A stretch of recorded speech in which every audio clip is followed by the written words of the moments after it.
으로 신앙 고백 드리겠습니다. 전능하사 천지를 만드신 하나님 아버지를 내가 믿사오며 그 외아들 우리 주 예수 그리스도를 믿사오니 이는 성령으로 잉태하사 동정녀 마리아에게 낳으시고 본디오 빌라도에게 고난을 받으사 십자가에 못 박혀 죽으시고 장사한 지 사흘 만에 죽은 자 가운데서 다시 살아나시며 하늘에 오르사 전능하신 하나님 우편에 앉아 계시다가 저리로서 산 자와 죽은 자를 심판하러 오시리라. 성령을 믿사오며 거룩한 공회와 성도가 서로 교통하는 것과 죄를 사하여 주시는 것과 몸이 다시 사는 것과 영원히 사는 것을 믿사옵나이다. 아멘. 할렐루야. 하나님께서 전능하십니다. 이 시간 하나님께서 전능하십니다. 이렇게 옆에 분들과 고백해 주시기 바랍니다. 하나님께서 전능하십니다. 할렐루야. 좌우에 계신 분께 그 전능하신 하나님이 당신을 보호하십니다. 그 전능하신 하나님께서 당신을 보호하십니다. 이렇게 축복해 주세요. 전능하신 하나님께서 여러분과 여러분 가정을 보호하시고 축복하십니다. 할렐루야. 이 시간 창세기 17장 1절과 2절의 말씀입니다.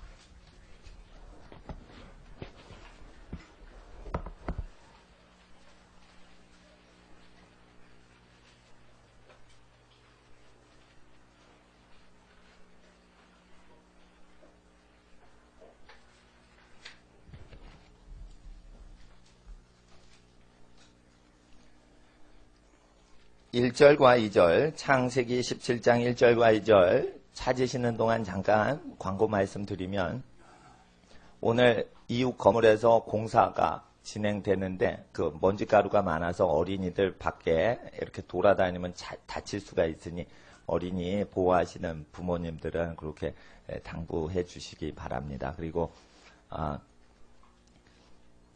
오늘은 좀 간식거리가 좀 더 있기 때문에 어디 가지 않으면 간식을 더 먹을 수 있다, 그렇게 얘기를 해주시면 되겠고요. 그리고 매 주일마다 뭐 떡이나 과일이나 이런 거 갖고 오시는 집안이 계십니다.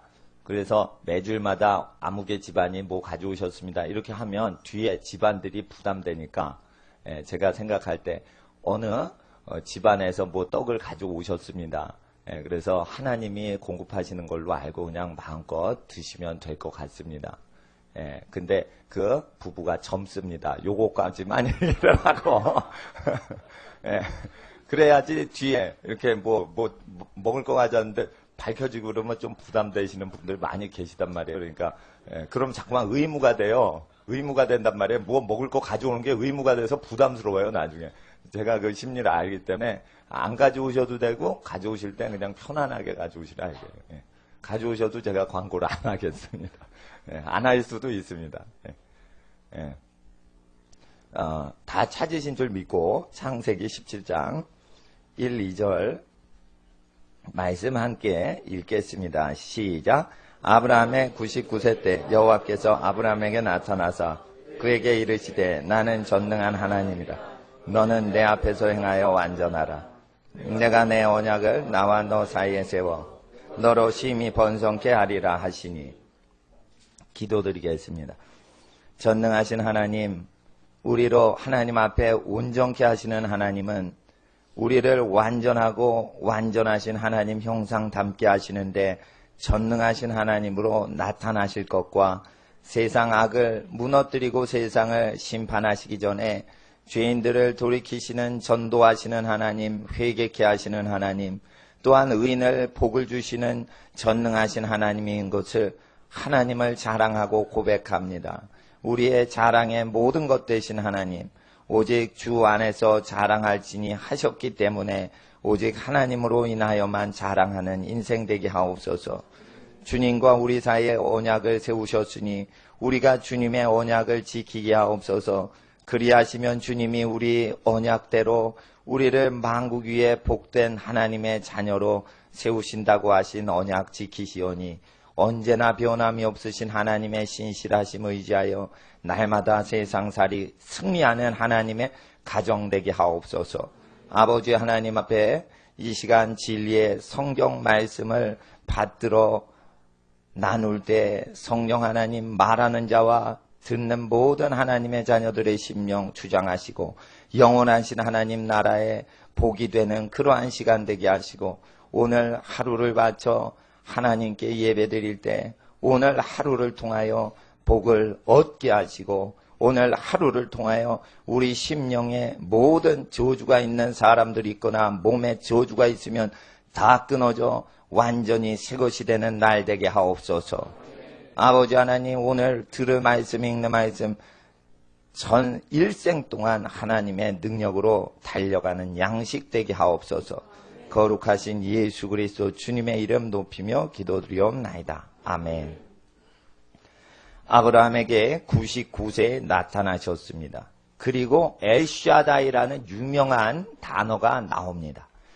전능한 하나님이라 라는 구절에 히브리어 성경에는 엘샤다이, 전능하신 하나님, 못하실 것이 없는 하나님,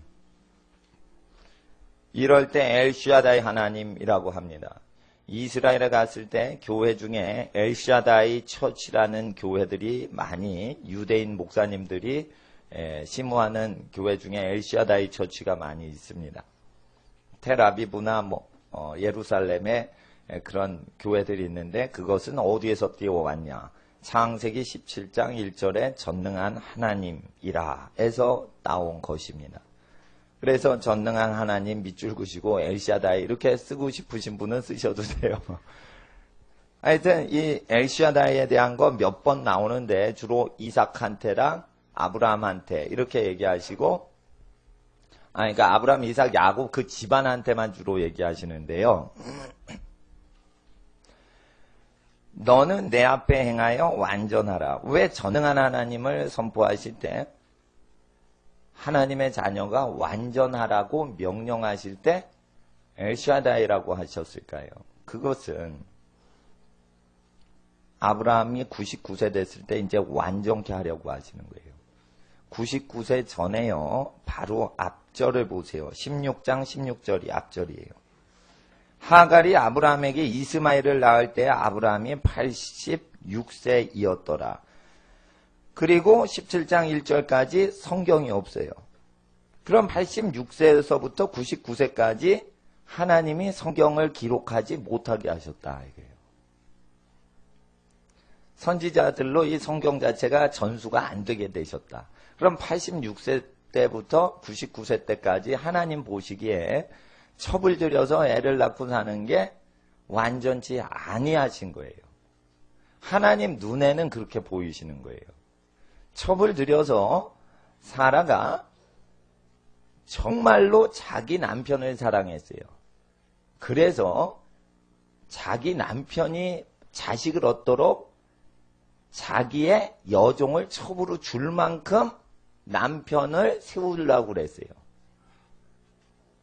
그래서 자기 딴에는 최고로 사랑을 한 거예요. 그래서 사라가 말을 해서, 본부인이 말을 해서 첩을 들인 거지 남편이 지 마음대로 첩을 들인 게 아니에요. 그랬는데 하나님 보시기에 보기가 안 좋더라 이게요.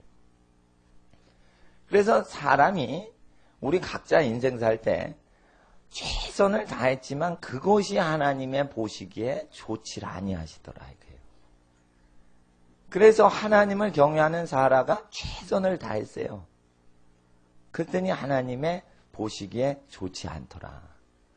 그래서 하나님께 무엇을 착한 일을 하기보다 순종하는 것이 더 좋다. 순종이 제사보다 낫다라는 것입니다. 사라는 여자는요, 자기가 죽으면 죽었지 첩이 들어오는 꼴을 못 보는 거예요. 그래서 자기 여종을 준다는 것은 자기 목숨을 주는 것보다 더 희생을 하는 거예요. 그걸 아셔야 돼요. 그게 꼴보기 싫은 거예요. 하나님 보시기에. 그게 꼴보기 싫은 거예요. 그러니까 절대 자기가 무엇을 사랑하더라도 여호와의 말씀을 떠나서 누군가를 좋아하는 짓을 하면 저주다 이것이에요. 그럴 때 하나님이 86세부터 잠잠고 계시다가 99세 나타나십니다. 이제 할 말을 하십니다. 십몇 년 동안 참았던 얘기를 하십니다. 이제 너 완전해라. 나는 전능하다. 이 두 가지 말씀을 하시고 나타나신다는 건 너 완전하지 못하다. 그리고 너는 나를 전능한 하나님으로 믿지 않았다. 이 뜻이에요. 인간이 합의해서 애를 막 맹기러내는 거. 그러는데 그게 부부가 만들면은 하나님의 뜻인데 부부가 아닌데 첩을 들여서 막 만들어내면 너 내가 언약을 세웠는데 너의 후손으로 너의 씨로 만국이 복을 받게 한다고 분명히 창세기 앞장에 언약을 했는데 내가 전능한 하나님이 아니라고 너 잘못 믿었구나. 이거를 얘기하시려고 야단치시기보단 전능한 하나님이라 이러고 나타나시는 거예요. 그러니까 하나님은 우리가 실수해도 실수하는 거 내버려 두시는 하나님이세요. 이슬람 알라시는요, 실수를 해도 하나님의 뜻이다 이래요. 그래서 인샤알라 이래요. 뭐든지 인샤알라 하나님의 뜻이다. 이렇게 돼요. 그래서 하나님이 다른 하나님이에요. 아랍 사람들이 믿는 인샬라 하는 알라하고 기독교 하나님이 성경의 하나님하고 달라요. 예. 그래서 절대 운명론을 가리키는 교회에서는 나중에 이슬람 하나님하고 혼돈이 옵니다. 그래서 운명론, 예정론만 믿으면 알라신 교리에 빠져버리는 현상이 일어나요. 그러니까 기독교는 사람이 실수하면 그 실수한 거에 대해서 나중에 대가를 치르게 만드시는 하나님이에요. 그리고 사람을 해롭게 하면 전쟁이 일어나서 그 국가가 망하게 허용하시는 하나님이에요. 그래서 우리가 이슬람의 알라하고 다른 신을 개념으로 하나님은 나타나셔서 하나님은 하나님의 거룩하신 말씀을 넘어가서는 하나님을 알 수 없다는 것입니다. 전능한 하나님이라는 걸 믿지 않았던 아브라함 집안에 전능한 하나님으로 나타나시고 그리고 온전히 행치 못하는 집안에 너는 내 앞에서 행하여 완전히 행하라 하셔서 온전치 못한 집안의 행실을 완전케 도와주시려고 오십니다. 그럴 때 고대 풍습은 애를 못 낳는 여자가 있을 땐 반드시 첩을 들이는 풍습이 고대 인류학이나 고고학 자료를 발굴하면 다 나옵니다. 근데 아브라함이 사라와 계속 살았다는 건 무슨 뜻이냐면요. 믿음이 있었다는 것이에요. 하나님의 믿음이 있었다는 것이에요. 그건 자기가 사라가 애 낳고 자식을 낳아줄 것을 믿는다는 게 아니라 일부 일처하는 게 하나님의 뜻이라는 걸 원래 믿고 살았다는 뜻이에요. 아브라함이 하도 애가 안 생기니까 나중에 첩을 들인 거지만 초기에는 일부 일처제를 믿었던 사람이에요. 근데 애가 안 생기니까 믿음이 약해져서 첩을 들인 거예요.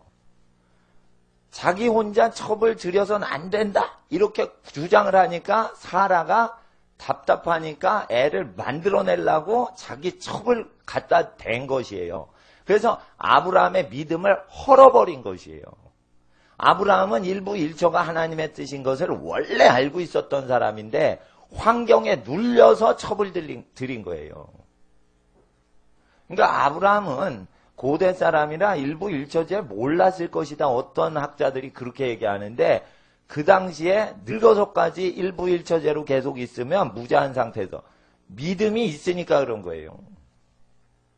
그리고 하나님은 원하시는 게 자식이 있건 없건 일부 일처제로 있다. 혹시 자식이 없더라도 자식 없이 노부부가 아름답게 죽는 게 하나님의 복 받는 뜻이지 첩을 들이거나 두 번째 본부인 있는데 두 번째 결혼하고 이런 건 하나님 뜻 아니라는 걸 아브라함에게 많이 가르치셨어요.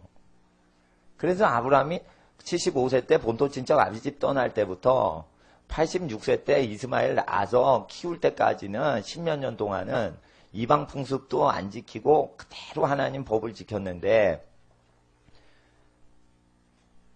끝판으로 갈수록 아이고 이거 기력이 쇠하네. 상식적으로 애를 못 낳는다고 늙어갈수록 생각하게 되죠. 그러니까 본부인이 이제 믿음이 약해진 거예요. 본부인이 10몇 년 기다리다가 애가 안 생기니까 사라 믿음이 먼저 떨어진 거예요. 그리고 아브라함한테 그냥 인간적으로 사람의 의지로 혈육으로 애를 낳게 한 건데 하나님이 이제 죽은 태와 죽은 아브라함 몸을 통해 하나님의 자녀를 기적을 통해 잉태하시려고 나타나세요. 그래서 99세 때 나타나시고 100세 때 아기를 낳죠. 근데 이 99세와 100세 때 이삭 태어난다는 언약, 99세 때 딱 나타나셔서 이게 장문의 언약을 하시는데 이것은 옛날 언약도 기억을 시키시는 거예요. 그래서 그럴 때 중간에 99세와 100세 되는 그 중간 사이 이삭 낳기 직전에 소돔 고모라성 사건이 나오고 롯의 집안은 99세와 100세 아브라함 나이 그때 소돔성이 망하죠. 그래서 연대 측정은 정확히 어려울 수도 있으나 하나님 앞에서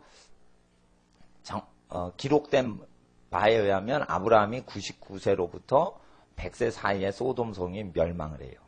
그리고 나서 이삭이 나는 어떤 현상들이 일어나게 되는데 99세에 엘샤다이 하나님으로 나타나셔서 언약을 너와 나 사이에 세워라는 것은 다시 언약을 하는 거예요. 옛날에 일부일처제를 통해 내가 복을 준다. 또 하나님께서는 일부 다처제를 통해 복을 안 주시고 일부 일처제를 통해 남자와 여자를 만드시니 그들에게 복을 주사 이르시기를 땅을 생육하고 번성하고 땅을 정복하고 다스려라. 그래서 일부 일처제를 통해 언약을 주셨던 거를 다시 개인적으로 세우시는 거예요.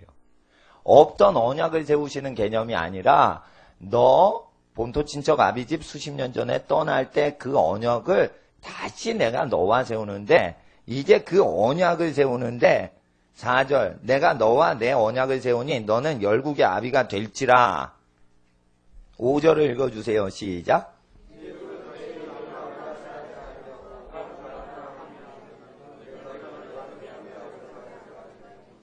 여기서 할례를 10절에 얘기하기 전에 언약이 계속 나오고 언약을 맺었다는 인주 도장 찍는 인주로 할례 피를 쏟게 하는 거예요. 그래서 할례를 받으면 무조건 언약을 지켜야 될 의무가 생긴 미래를 책임져야 돼요. 그러니까 할례를 받으면 무조건 하나님 앞에 의무감에 팍 멍에를 쓰는 거예요. 할례를 받으면 무조건 구약 성경의 일부 일처제를 완벽히 지키는 상황 하에서만 하나님이 복을 주신다는 언약을 이제 세운다는 거예요. 어떤 사람이 이것을 이제껏 언약은 다 폐기하고 이제 내가 너랑 언약 세운다. 그런데 그 뜻이 아니에요. 그러니까 신학책 중에 잘못된 신학이 있는데 옛날 거 폐기 처분하고 이제 너 이제 임금 되게 해주고 열국의 아비 되게 해준다. 이렇게 새로 하는 게 아니라 원래부터 그거를 앞장부터 언약을 하신 걸 다시 확증하는데 이제는 피 흘림으로 인해서 그 언약을 맺는 거예요. 그러니까 여기서는 할례는 도장 찍는 요식행위고 중요한 건 그 계약서에 있는 문건들의 언약사항이에요. 그러니까 이제껏 내가 말한 언약을 지켜라. 그 뜻이에요. 가정을 잘 지켜라 이거예요. 가정을. 이후로는 근데 정확히 얘기는 안 하시지만 이후로 사라가 아니 첩의 자식이 막 자기 본 자식을 희롱하니까 내쫓으라고 그러죠. 내쫓을 때 하나님이 나타나셔서 내쫓으라고 그래요. 아시겠어요? 쫓아요 그게. 그래서 어떻게 해요? 정확히 하셔야 돼요. 본부인하고 살다가 어떤 믿음 없는 사람이 바람을 펴서 둘째 살림을 차리면은 두 집 살림을 차리고 돈 많은 사람은요, 한국에 자기 부인이 있고요, 일본이나 혹은 중국에 자기 부인이 또 있는 인간이 있어요. 그럼 어떻게 해요? 먼저 번 부인 외에는 전부 버리라는 거예요. 이게 믿음의 선조에게 주신 거예요. 이게 복이라 이거예요. 이거 지켜야 된다 이거예요. 많은 사람이 모세 율법이 있은 이후부터 하나님의 계명이 있는 줄 아는데 그게 아니에요. 창세기 때부터 계명이 왔어요. 단지 그게 문서화되어 있지 않을 뿐인 거예요. 그래서 하나님 앞에 거룩한 가정을 통해 복이 임하고 그 복은 열국을 다스리는 복이 집안에 내리는 법인데 여기 재밌는 것은 아브라함이 교회 활동하는 걸 주로 기록하지 아니하시고 제사 지내고 뭐 예배드리고 이런 게 그렇게 자세히 안 나오고 살면서 하나님의 말씀대로 지킬 땐 복을 받고 안 지킬 땐 집안이 저주받는 사건만 나타나요. 그래서 집안을 잘 다스리는 게 포커스로 돼 있어요. 그리고 하나님 앞에 단을 쌓을 때는 여호와의 이름을 부르더라 이러고 기도에 집중하는 것만 기록돼 있어요. 교회 생활이나 뭐 이렇게 사람 잔치에서 어서 오세요 무슨 파티를 열어요 뭐 이런 파티 문화의 교회 생활보다는 아브라함은 처막치고 단을 쌓고 예배드릴 때 기도 생활을 교회 생활을 했다. 그리고 주로 신앙생활은 가정생활에서 신앙생활을 주로 했어요. 그럴 때 실수할 때는 복이 없어지고 복종할 때는 복을 받는 현상만 교차돼서 계속 나타납니다. 그래서 하나님은 여러분의 6일 동안 가정생활과 세상살이 하는 것에 관심이 많으시다는 뜻입니다. 그리고 이제 9절과 10절 7절을 한번 읽어주세요. 7절 먼저 7절만 시작.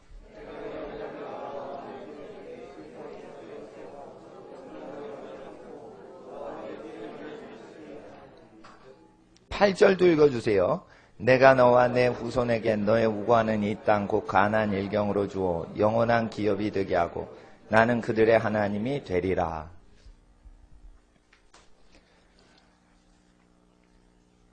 아마도 아브라함이 이렇게 나중에 죽은 자 가운데 부활하고 이 땅을 예수님이 재림하실 때 1000년 동안 마귀를 무적행에 가두시고 1000년 동안 그 왕노릇 하신다. 이렇게 계시록 20장에 기록이 돼 있고 6번에 걸쳐 1000년이라는 단어가 있어요.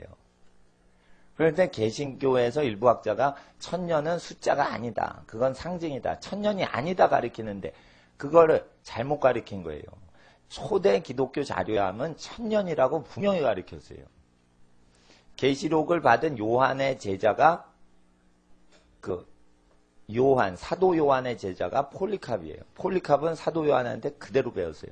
그러면은 폴리캅한테 직접 배운 사람이 이레니우스예요. 미국 사람은 아이로나이우스 이렇게 발음을 하지만 우리나라 사람은 이레니우스인데 이레니우스는 사도 요한의 손주제자뻘이에요. 이 사람은 예수님 오시면 1000년 동안 지구가 에덴 동산으로 바뀔 것이다 이렇게 가르쳤어요. 그리고 1000년이 지난 다음에 새하늘과 새 땅 열리고 예수님 재림하자마자 새하늘과 새 땅 열리지 않는다.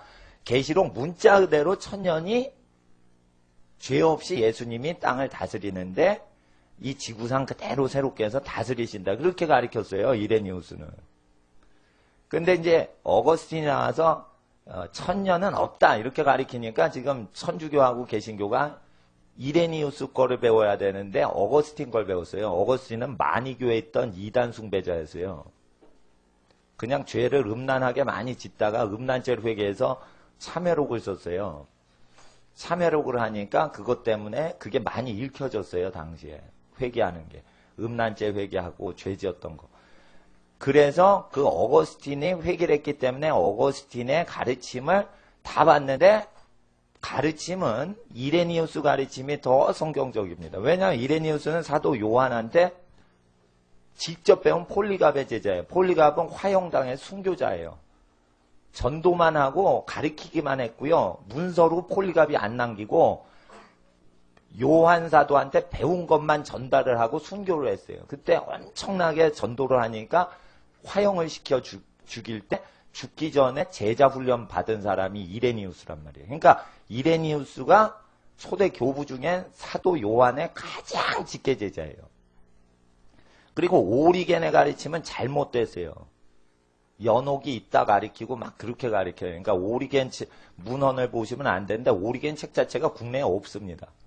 그러니까 오리겐을 신경 쓸 필요는 없는데 일단은 예수님 오시면 1000년 동안 이 땅이 회복이 됩니다. 1000년 동안 이제 부활한 사람들이 나타나는데 그때는 어린이가 뱀의 독사이굴에 손을 넣어도 어린애를 물지 않는다 이렇게 돼 있어요. 예, 사자와 어린 양이 함께 누워요. 요런 시대가 옵니다.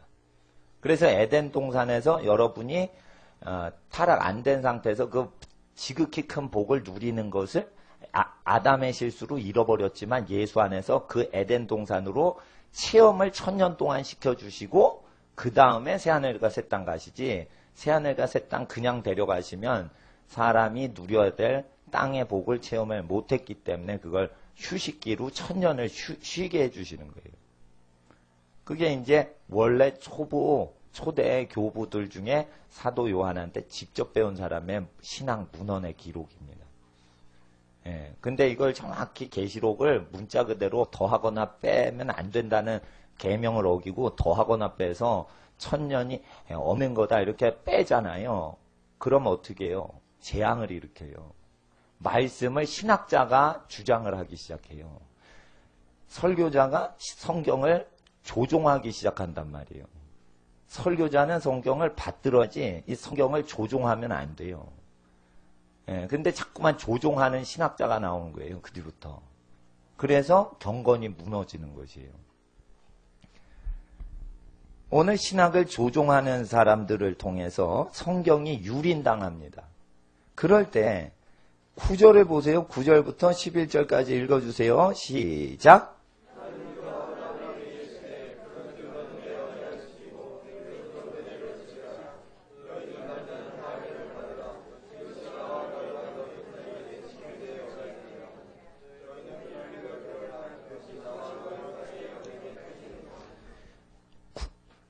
양피를 베는 할례가 주된 표시가 아니라 표시일 뿐이에요. 뭐에 대한? 언약의 표징이다. 언약을 너희가 항상 대대로 지켜라. 그래서 할례 받으면 의롭다라는 게 아니라 지금 언약을 다 지켜야 될 의무감에 쌓여 있다는 거예요. 그러니까 할례를 받으면 할례를 자랑할 수가 없고 할례 받으면 나 하나님 말씀을 다 지켜야 되는 운명을 받았어라는 뜻이에요. 미래에. 그러니까 자랑을 할 수가 있어요, 없어요? 없는 거예요. 그래서 자랑할 수가 없는 신체 부위에다 할례를 하게 하는 거예요. 아시겠어요? 자랑을 하려면 엿다 하죠. 엿다가 피를 흘리지. 자, 칼로 그었어. 이맛박에 피가 흐르니 나 이제 하나님의 거룩한 백성이야. 이렇게 자랑할 수가 있는데 왜 할례를 아담이 타락할 때 부끄러워 나뭇잎으로 가리는 그 가리는 부위 하냐면 자랑을 못하게 하시려고 그런 거예요. 잘 아셔야 돼요. 손가락에 하면은 팔뚝에 하면 자랑을 할 수 있어요. 내 팔뚝 굵어 이러면서 할례를 한 걸 자랑을 할 수 있고 이맛박에 할례를 하면은 자랑을 할 수 있단 말이에요. 이슬람 사람들이요 하루에 5번씩 땅에 대고 절을 하는데 그 메카를 향해서 또 그걸 많이 한 거를 자랑하는 사람은요 땅바닥에 쿵쿵 찍어요. 그래서 기타줄 계속 만지면 굳은 살이 생기거든요. 여기에 굳은 살이 배겨요. 이슬람 사람들. 그래서 뭐예요?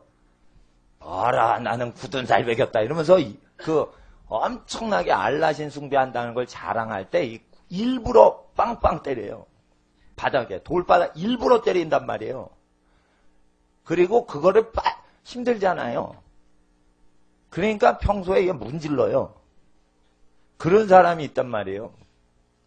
그러니까 뭐냐면 낙타 무릎 떼게 해야지 이러는데 그거 자랑하는 사람도 있을 수 있듯이 이렇게 막 자랑을 할 수 있지 못하게 하려고 할례를 자랑을 못하게 한 거예요. 손 할례당 손으로 할례하는 것을 자랑치 못하게 하는 거예요. 할례는 뭐냐? 넌 알아라.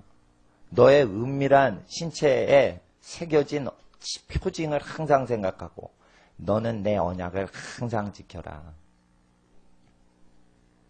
나는 남자 하나와 여자 하나를 통해 복을 줘서 번성케 하는 하나님이다. 그렇다고 후처를 드릴 때 후처를 다 굶어 죽게 하거나 이렇게 죽여버리게 하시진 않아요. 또 문제가 일어나면 다 뒤처리를 위해서 사고가 났을 때 어떻게 하고 뭐 어떻게 하고 그래서 이혼법도 허용하시고 나중에 그러는데 사고가 났을 때 후처리 방법을 얘기하는 거지 원래 하나님이 좋아하시는 법을 그 사고 처리 조항으로 넣으신 게 아니에요. 그러니까 율법을 공부하실 때는 창세기부터 공부를 하셔야 모세의 글이 이해가 되고요. 모세 글부터 이해를 하면 이해가 안 돼요. 그래서 창세기부터 창조법부터 배우셔야 되는데 복음서에 보시면 예수님 가르침이요. 모세의 율법의 중간적인 단계를 완성케 하시는데 결국은 창조법대로 완성을 하세요.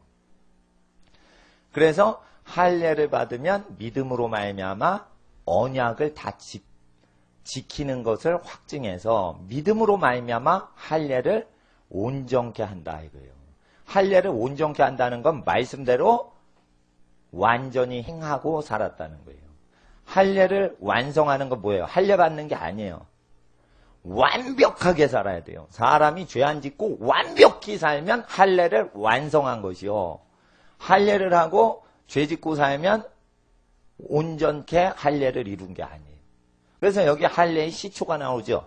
바로 오늘 읽은 데가 할례의 시초인데 할례를 논하지 않고 할례는 영수증에 불과하고 무언가 하나님 앞에 의무가 있다라는 것의 표시란 말이에요. 그러니까 할례를 해서 죄가 없어졌다는 뜻이 아니라 할례를 보면 항상 하나님 말씀 지켜야 되는 의무가 있구나 이 뜻이에요. 그건 하나님 가장 사랑해야 되고 이웃을 내 몸과 같이 사랑하라는 의무를 계속 생각하는 것이에요. 그래서 사라가 하나님을 가장 사랑 안 하고 자기 집안의 후손을 위해서 첩을 들이게 했던 것이 잘못된 걸 증거하시는 거예요. 할례가 도출되고 할례가 발생될 때는 아브라함이 첩을 들여서 이중 결혼을 할 때 이 할례가 나오는 것이에요. 그래서 할례의 의미는 언약을 다시 완전히 지키게 만들려고 주신 거예요. 그래서 이스마엘 태어나는 사건과 연루해가지고 하나님이 그 다음에 오래 참고 안 나타나시다가 얘기를 하시는 거예요. 엘샤다이 하나님, 전능하다. 애 못 낳더라도 못 낳는 사람 낳게 한다. 그리고 죄 짓는 사람, 죄 생각도 못하게 하는 전능자다. 사람이 죄인이라 어쩔 수 없습니다. 그래도 죄 생각도 못하게 하고 짓지도 못하게 사람을 성자로 만들 수 있다. 이 전능하신 하나님이에요. 왜냐하면 넌 완전히 행해봐라. 너는 전능한 아브라함이다. 이렇게 얘기 안 하셔요. 내가 전능하니까 너는 완전히 행하라.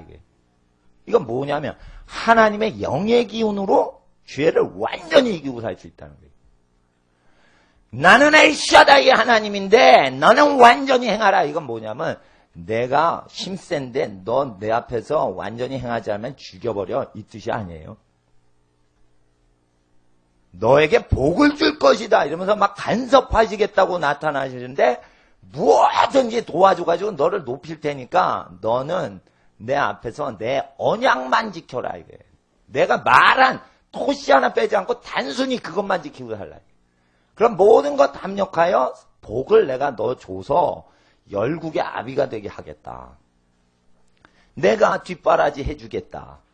내가 전능한 하나님이 아니냐. 내가 전능하니 너의 뒷바라지를 해줄 터니까 너는 언약만 완전히 지켜라. 이게. 그래서 다 하시지 마시고요. 하나님 말씀만 지키면 하나님이 때가 되면 복을 크게 주십니다. 그래서 할례를 꼭 자랑을 못하고 내가 믿어서 순종했습니다. 사랑으로 역사하는 믿음밖엔 자랑할 것이 없습니다. 뭘 믿으라고요? 하나님의 말씀 언약. 나를 가장 사랑하거라. 아브라함아. 네가 나를 가장 사랑 안 하니까 사라와 집안을 더 사랑하니까 첩을 들였다. 자손을 이으려고. 나를 가장 사랑해야지. 나는 말씀으로 너에게 임하는 하나님인데 내 언약을 왜 안 지키니? 내 언약 지켜라. 이 뜻이에요. 그래서 언약을 지키고 너만 지키지 말고 후손도 대대로 지켜라. 그래서 너만 할례 받지 말고 다 할례 주는 것은 집안 대대로 내 언약 지켜라 이거예요. 자, 로마서 3장 이제 가보세요. 로마서 3장을 이해를 하시려면 엘샤다의 하나님이 그 첩을 들인 가정에 나타나실 때 그 배경을 알고 할례가 나타날 때는 첩을 들여 집안이 이제 이상하게 돌아갈 때 할례를 받게 하고 집안을 완전케 하실 때 오신 거예요. 그래서 언약을 다시 지키게 하려는 거지 할례 갖고 너 이제 할례 받았으니 완전하다라는 뜻이 아니에요. 어떤 신학자는 할례를 받았으니 17장 창세기에 의하면 아브라함은 새 할례 언약을 받았다 그러는데 그게 아니에요. 옛날부터 남자와 여자 둘이 한 몸 되라 그 언약을 지키라는 거예요. 할례를 지키라는 뜻이 아니에요. 여러분 계약서에 인주조장 뻘 건 거 딱 지키면 이 인주를 지키면 돼 이러는 게 아니에요. 할례 지키는 게 아니에요. 할례를 하기 전에 언약한 그 언약들을 지켜야 된단 말이에요. 집안을 잘 다스리라 이거예요. 하나님 말씀대로. 집안 잘 다스리라는 경각심의 신호와 표징으로 뻘건 인주와 같이 몸에 할례를 하고 피 흘리게 했다 이거예요. 정신 차려 이 뜻이에요. 완전히 행해 정신 차려. 그리고 어떻게 해요? 애 낳는 사람 몸 부위에다가 피를 흘리고 살을 찢어버리는 거예요. 그 정신 차리라는 거예요. 정신 차리라는 거. 그 전까지는 그걸 해요 안 해요? 할례를. 안 하죠. 첩을 드리기 전에는 안 해요. 무할례 때 의롭다함을 받았어요. 너 살을 찢어버리고 피를 흘려서 엄청나게 통증을 느껴봐라 라는 것을 한 적이 없어요. 첩을 드리기 이전에는. 첩을 드리고 나서 이제 문제가 될 것 같으니까 하나님이 괘씸한 놈 내 언약을 배신했어 이러고 침묵하시다가 99세에 나타나서 살을 찢어버리고 피를 쏟게 하면서 내 언약 지켜 이렇게 얘기하시는 거예요. 그 이전까지는 이후에 할례하라는 명이 없었어요. 그래서 이것은 할례로 인해서 의롭다함을 받지 못하고 너는 할례 없을 때 의로웠는데 어떻게 지금 지방골 봐라 지방골. 두 집 살림 아니냐 두 집 살림. 어느 날은 사라 장막에서 자고 어느 날은 하갈 장막에서 자고 두 집 살림 아니냐 정신 차려라. 살 찢어라 피를 쏟아라. 정신 차려라. 앞으로 내 언약 잘 지켜 이 뜻이에요. 그러면 엄청 상 줄게. 참 하나님 좋으세요. 야단만 치신 게 아니에요. 엄청 상을 주신대요. 그래서 어떻게 하든지 집안을 복되게 만드시려고 간섭하시고 끼어드시는 거예요. 그러니까 굉장히 하나님 끈질기시다 이거예요. 자식 복을 못 받는다 이러면 아주 따라다니시는 하나님이에요. 왼수인데 아브라함이 왼수가 됐어요. 이게 둘이 한 몸이 되랬지 누가 셋이 한 몸이 되랬어 이러면서 하나님이 열받았는데 그 왼수가 된 상황에서도 간섭을 하고 그 왼수한테 열곡을 짜준다고 그러면서 그 사랑이 놓지를 않아요. 그리고 뭐래요? 할례를 자랑하지 말고 내 언약을 지킨 것을 자랑하라. 그래서 로마서 3장 1절 보세요. 1, 2절을 읽어주세요. 굉장히 중요합니다. 시작.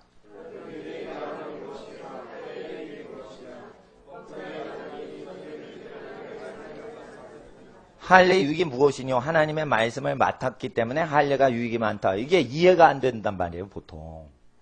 할례는 육체적인 뭐 수술하는 거고 하나님 말씀을 맡았다는 건 영적인 거 아닌가? 교육적인 거 아닌가?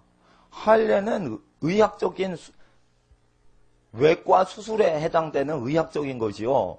하나님의 말씀을 범사에 지키는 것은 의학적인 일과 다른 것 아닌가 이렇게 생각을 해서 이게 어렵단 말이에요. 1, 2절이. 1, 2절이 이해가 되려면 할례를 생각할 때마다 유대인들은 언약을 범사에 모든 범사에 언약을 다 지켜야 돼요. 그러니까 할례를 받은 유익은 성경을 달달 외는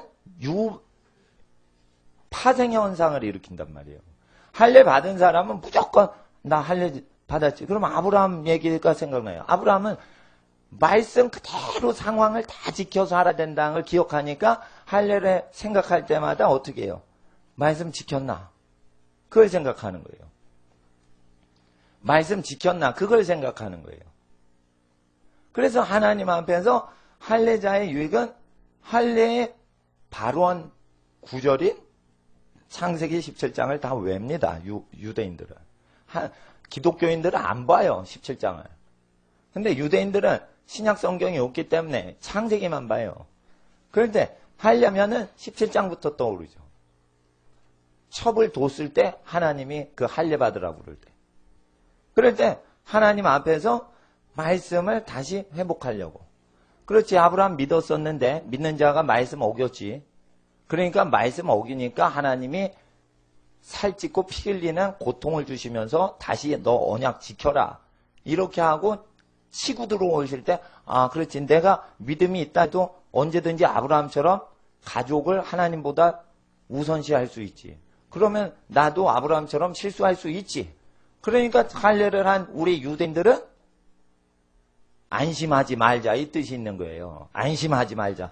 조상 아브라함도 실수를 했으니 우리도 실수를 할 수 있다. 그러니까 할례는 자기한테 경각심을 주는 거고 다른 사람한테 자랑하는 게 아니에요. 자기가 그렇지. 내가 바람핀 게 있나? 음란 업소 간 게 있나? 첩을 들인 게 있나? 아브라함에게 이렇게 생각을 주는 현상이 후손 유대인들에게 다 내려가더라 이거예요. 그래서 할례는 신경을 안 쓰고 할례 때문에 말씀 오늘 지켰나? 이걸 자꾸만 생각한다는 거예요.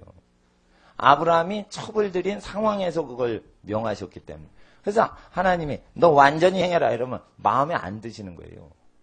마음에 안 드시는 거예요. 그래서 지난 시간에 했던 말씀이지만 다시 언급하고 더 심도 있게 들어가는데 2장 25절 읽어주세요. 로마서 2장 25절 시작.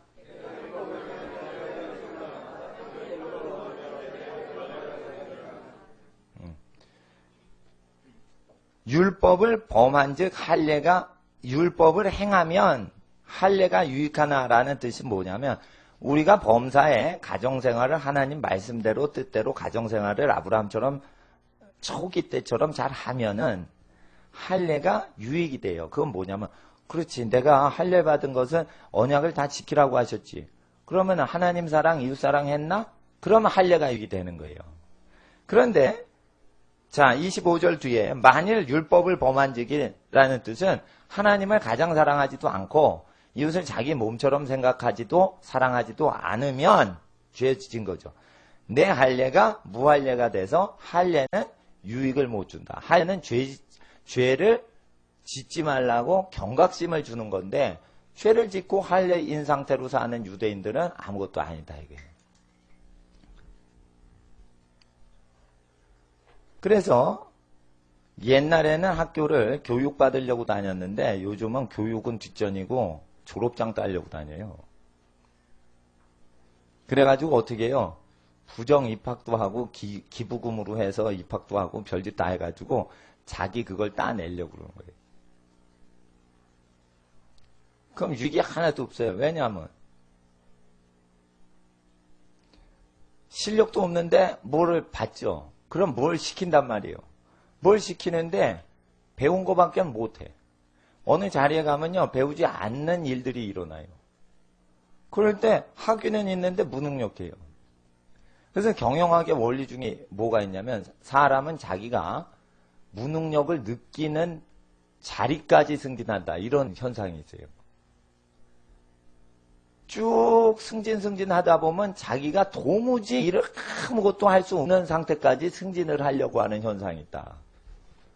그래서 이게 무슨 법칙이라고까지 가르쳐요. 미국에서는. 그러니까 사람들은 언제나 학위나 이런 거 갖고 자기를 높이려고 홍보를 해요. 그럼 사람들이 그 홍보에 속아요. 그래서 사람들은 이게 높여요. 자기는 능력이 없는데 밑에 부하 직원을 짜내서 억지로 결과를 만들어내요. 그런데 억지로 하는데 그게 자연스러운 그 사람의 개인 능력인 줄 알고 그 사람을 계속 높인단 말이에요. 결국은 회사가 원하는 일을 못하는 자리까지 올라가요. 그래서 임원들은 높여짓는데 직원들은 자르지 않고 임원들은 모가지 칠 대상자들이라. 임원이 되면 모가지를 치는 거예요. 그래서 임원 안 되려고 직원으로만 있겠다는 사람도 있는 거라. 왜냐하면 피라미드 조직이에요. 대기업체 재벌 총수 인근 친인척 이외나 친한 관계가 없으면은 다 잘라버려요. 나이가 차면. 언제 자르냐면 재벌 2세한테 넘겨줄 때 40대 중반쯤 되면 그때 잘라요. 그래서 456이라고 그러죠. 4호정, 참 456이 아니라 4호정이라고 그래요. 45세 정년 퇴임을 4호정이라고 그래요. 그 나이대가 되면은 재벌 2세들이 와서 다스려도 운영을 할 수 있는 나이가 된단 말이에요. 그러니까 그때 그 45세 밑으로는 다 자르는 거예요. 그러니까 자본주의에서는 대통령이 왕이 아니에요. 돈 가진 사람, 자본을 갖고 있는 사람이 임금이요. 그래서 지금 봉건주의와 같아요. 어느 도시는 어느 기업이 맞고 어느 기업은 어느 가정이 장악해요. 어느 도시는 어느 기업이 맞고 이런 식으로 하면은 기업 도시를 만들 수도 있어요. 옛날에 울산에 정주영 씨 명함만 갖고 있으면은 다 뭐를 빌려줬다는 일이 있어요. 정주영 씨를 직접 만나 명함을 받으려면은 상당히 어렵다는 거예요. 바쁜 사람 만나기가. 그러니까 울산에서는 울산시장보다 정주영 씨 힘이 더 셌다는 거예요. 이와 같이 어느 영지를 먹는 영주와 같은 현상들이 자본주의에 일어났죠. 그러니까 봉건주의는 농업사회에서 봉건주의라 하는데 상업 봉건주의가 일어나는 거예요. 그러니까 역사는 돌아간다, 순환된다, 순환되는 거예요. 그러니까 사람들은 농업할 때만 봉건주의다 하는데 상업을 해도 봉건주의는 나타나요, 안 나타나요? 나타나요. 그럴 때 이 높은 자를 낮추시고 낮은 자를 높이실 때 하나님이 언약 세운 게 아브라함의 원칙이에요. 그래서 보따리 하나 짊어지고 이방인의 땅에 갔는데 거기서 창대케 하시는 법이 있어요. 그래서 집안을 잘 다스려라. 집안을 완전히 행하라 이거예요. 집안을 완전히 행하라 이거예요. 아브라함이 뭘로 먹고 살아요? 집안으로 먹고 살죠. 회사 가서 먹고 살면 잘려요. 집안으로 먹고 살게끔 자꾸만 흐름을 그렇게 만드셔야 돼요. 그리고 회사 수명이 제가 경영학 전공할 때 대학원에서 15년쯤 된다고 돼 있어요. 당시에 미국에서 데이터가 우량기업이 수명이 15년 된다고 그랬어요. 지금은 더 짧아졌대요. 부실기업 말고 우량기업이 15년. 사람이 90년을 살면은요, 15년 갖고 사는 우량기업을 의존할 수가 없어요. 반드시 복을 받아야만 되는 것이에요. 공무원은 15년 기업을 다니는 게 아니라 공무원은 국가 망하기 전까지는 살 수 있으니까 40년 뭐 이렇게 또는 35년 이렇게 수명이 있는 기업만 다니는 거예요. 그러니까 35년짜리 기업 다니는 거예요. 35년에는 공무원 퇴임하죠. 그럼 기업이 망한 거랑 똑같은 현상이 있는 거예요. 그러니까 국가기업을 다니면 35년 공무원. 일반 기업은 위험하니까 15년 될 수도 있어요. 하나님 앞에서 그래서 사람들이 기업은 빨리 망하니까 다국적 기업을 만들거나 또는 계열사를 만들어 다른 업종을 하는 것은 이 산업은 망하는데 주기가 있다는 거예요. 수명 주기가. 인쇄를 맡기려고 충무로 갔어요. 인쇄는 망하는 사업입니다. 아이패드 나오고 그래서 인쇄가 다 죽는다는 거예요. 몇 억 들여야지 인쇄소 만들어요. 신문이나 이 책을 만들려면. 몇 억을 들였는데 인쇄해서 한 장당 5원씩 남겨야 돼요. 한 장당 5원씩 남겨가지고 언제 몇 억을 갚아요. 그러니까 충무로 인쇄소 다 망하는 이유에 대해서 장당 10원씩 받아도 이게 몇 억 부채를 2, 3년 내에 갚으려는데 갚지를 못하고 망해버린 거예요. 2, 3년 안에 그게 갚아야 돼요. 2, 3년에 2, 3억, 그러니까 5억 정도를 갚아야 된단 말이에요. 근데 장당 복사를, 인쇄를 찍어서 10원, 많이 받아도 10원인데, 그거 어떻게 남기냐, 은행빚을. 그걸 갚냐. 그래서 이제 인쇄업 안 하잖아요? 다 인쇄업들 없어져요? 이메일로 주고받지, 우편 봉투 붙이는 게 없어져요, 점점. 그러니까 인쇄가 다 죽어버리는 거예요, 지금. 이와 같이 사람들은 산업도 못 믿고 잘 되는 장사도 못 믿고 점점 불안해질 때 하나님은 세상 끝날까지 내가 너희와 함께 하리라 하신 예수님의 언약 붙들라고 하시는데 예수님은 율법을 폐하지 않았다라는 것이에요. 그럼 이 시대에도 집안이 온전치 않은 집안은 하나님이 뚫고 들어오신다는 뜻이에요. 뚫고 들어올 때 하나님이 뚫고 들어오시는 것을 거절만 하지 않으면 살 길이 열리는데 사람들이 자꾸만 이익 집단에 귀를 기울이니 잃어버려요, 복을. 그러면 어떻게 돼요? 복을 하나님이 주려고 뚫고 들어오는 것까지 막아요. 그래서 항상 사람 귀에 들리는 소리보다 기도를 하고 말씀을 집중하셔야 돼요. 기업에 집중하지 마시고 집안에 집중하시고 기업은 충성스럽게 자리와 시간을 잘 지키세요. 그러시면은 일이 돌아가게 돼서 하나님이 뭘 물어다 주신단 말이에요. 엄마 새가 새끼한테 물어다 주시듯이. 집안을 잘하고 있으면 자기 사회 활동할 때 자리와 시간만 정확히 지키시면은 하나님이 충성되면은 그냥 복을 주십니다. 25절의 말씀은 할례가 있어도 율법을 범하거나 순종하거나에 의해서 결정된다. 그러니까 할례는 유익을 주지 못하고 3장 2절에 하나님의 말씀을 맡은 그 내용, 하나님 말씀을 기억시켜 주기 때문에 유익이다. 근데 일부 주석에서 할례 자체가 복을 주는 걸로 하는데 거기서 언약은 할례 언약이 아니라 할례는 표시일 뿐이고 언약이란 말이에요. 집안을 완전히 다스려라. 옛날에 내가 했던 말 그대로 지켜라. 남자와 여자 둘이 한 몸이 되는 것이다. 둘 이외에는 사이에 끼는 게 아니다. 그리고 무슨 문제가 있으면 본부인 위주로 탁 하고 다 잘라버리는 것이다. 그래서 모든 세상 사람한테 이 믿음을 전파하시는 거예요. 아랍 사람들한테 가서 그래서 일부 사처를 하면 원래 부인 외는 다 하나님의 뜻이 아니다. 마호메트가 일부 사처를 했어요. 그래서 자기가 그렇게 살았어요. 그러니까 이슬람교는 다 일부 사처를 하게 허용을 한 것이에요.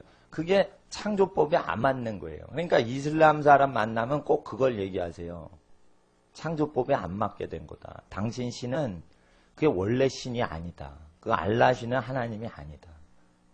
다른 영이다. 봐라. 여자애가 4배로 태어나나. 1대1로 태어난다. 그 자연법에 의해서 맞죠? 그러니까 율법은 자연법과 맞고 자연법은 양심과 맞아요. 그리고 아브라함이 믿었던 법에 맞고요. 모세는 죄가 저질러졌을 때 그 죄를 수습하는 법으로 모세 율법에 이런 제도가 나오는 것이에요.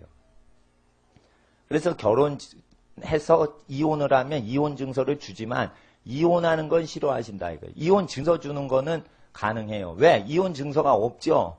그럼 일처 다부제를 허용해요. 이혼은 안 하고 계속 결혼만 한단 말이에요. 그러면 추장이 된단 말이에요. 아프리카 추장은 부인을 12명씩 둬요. 그거 방지하려고 이혼 증서를 주는 건데 이혼한 것도 싫어하시지만 일부 다처해가지고 어지러워지는 걸 방지하려고 그런 거예요. 그러니까 다윗은 잘못된 거예요. 부인 여러 둔 게 잘못된 거예요. 왕이니까 이방 족속을 따라서 그냥 결혼을 여러 번 한 거예요. 그게 더러운 짓을 한 거예요. 더러운 짓을 계속 결혼 관습화시키다 보니까 더럽게 나중에 간음을 하는 거예요. 습관이 관습이 더러우니 다윗이 자빠라지는 거예요.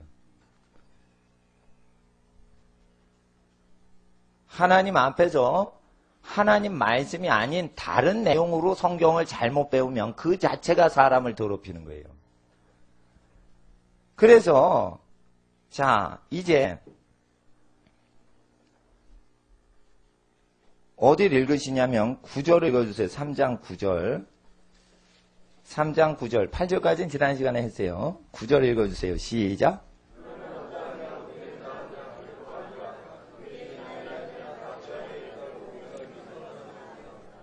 그래서 할례 유익이 뭐냐? 유대인의 나음이 무엇이냐? 범사의 하나님의 말씀을 기억해서 경각심을 갖기 때문에 범사의 유익은 많은데, 그러나 유대인이 죄 지으면 똑같은 것이다. 그것이에요. 그래서 2장 25절에 할례를 해도 유대인이 죄를 짓고 살면 아브라함의 언약을 폐기했기 때문에 아브라함처럼 복을 못 받는다는 뜻이에요. 그러니까 할례 자랑 못하는 거예요. 또 자랑할 수가 없고요. 그러니까 9절에 유대인이 나은 것이 없다. 만약에 다 죄를 짓고 살면 다 죄 아래에 있는 것이라고 우리가 이미 선언했는데 성경으로 선언했어요. 유대인들은 죄 짓는다. 유대인들은 죄 짓는다. 우리가 이미 선언했다. 그럼 10절과 18절까지 읽어주세요. 10절부터 18절까지 시작.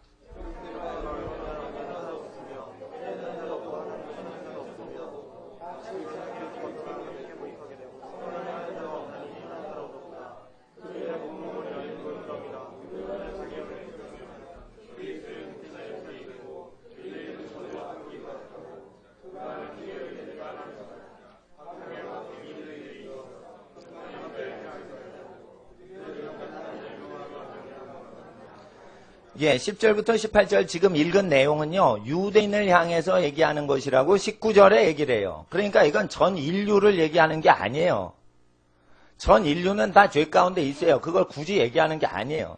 인간은 다 죄를 짓고 의인은 없나니 하나도 없다는 얘기가 아니라 유대인들, 구약 성경을 갖고 있는 유대인들이 죄 짓는 내용만 찝은 거예요.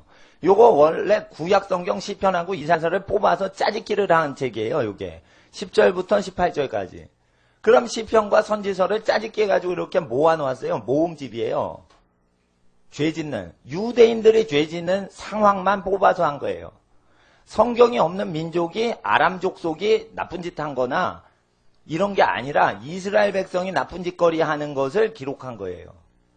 구약 성경 있었죠? 있었는데 왜 그때 죄를 졌어요? 그때 죄 짓는 구절을 기록을 해놓은 거예요. 그러니까 이건 전부 10절부터 18절까지 성경을 갖고 있어도 죄 지으면 끝장이라는 뜻이에요. 아시겠어요? 성경은 부적이 아니란 말이에요. 옛날에는 할례를 자랑했어요. 초대 기독교인들 중에 이상한 사람들이, 유대인들이. 근데 요즘은 성경을 자랑해요. 난 성경을 믿는다. 그리고 죄를 짓고 살아요. 이게 똑같은 현상이에요. 성경을 갖고 있다. 근데 하나님 가장 사랑 안 하고 이웃 사랑 안 한다. 이게. 어떤 재벌 집안에 재벌이 돈이 많으니까 여자들이 많이 끌어요. 바람을 펴도 재벌 총수 집안의 그 권력을 유지하기 위해서 그럴 수 있다 하고 다 넘어간다는 거야. 이게 뭐냐 하면은 교회를 다니더라도 그런 경향이 생길 수도 있다 이게. 재벌 집안의 관습이 얼마나 돈 많은 사람한테 왕처럼 대하냐면 바람을 펴도 말을 하거나 묻질 못한다 이게. 당신 어디 갔다 와서 이렇게 막 따지고 막 그거를 하기가 어려울 정도로 술 마시고 바람 피는 문화가 있다 이게. 돈 무지 많은 집안들. 그러니까 뭐 일본에서 애를 낳았다느니 뭐 어때느니 그러면 가만히 그냥 둬요. 그럼 일본에도 자식 있고 한국에도 자식 있고 중국에도 자식 있을지 모르지. 그렇게 돈이면 다 되는 시대가 오고 이게 다 무너져요. 실제 아브라함도 그 이방 관습에 물들었단 말이에요. 그러니까 그런 거를 얘기하면서 전도를 하셔야지. 천당 가세요. 예수 믿으세요. 이러면 누가 예수를 믿겠냐 이거요. 사회가 무너지는 죄에 대해서 그리고 의에 대해서 심판에 대해서 그걸 정확히 설명을 해주고 그거를 바로잡아줄 때 진리에 가까이 오지요. 절대 예수 선전한다고 예수를 믿지 않아요. 저주에 걸려있는 걸 가르쳐주고 그것을 잘못된 것을 가르쳐줘야 돼요.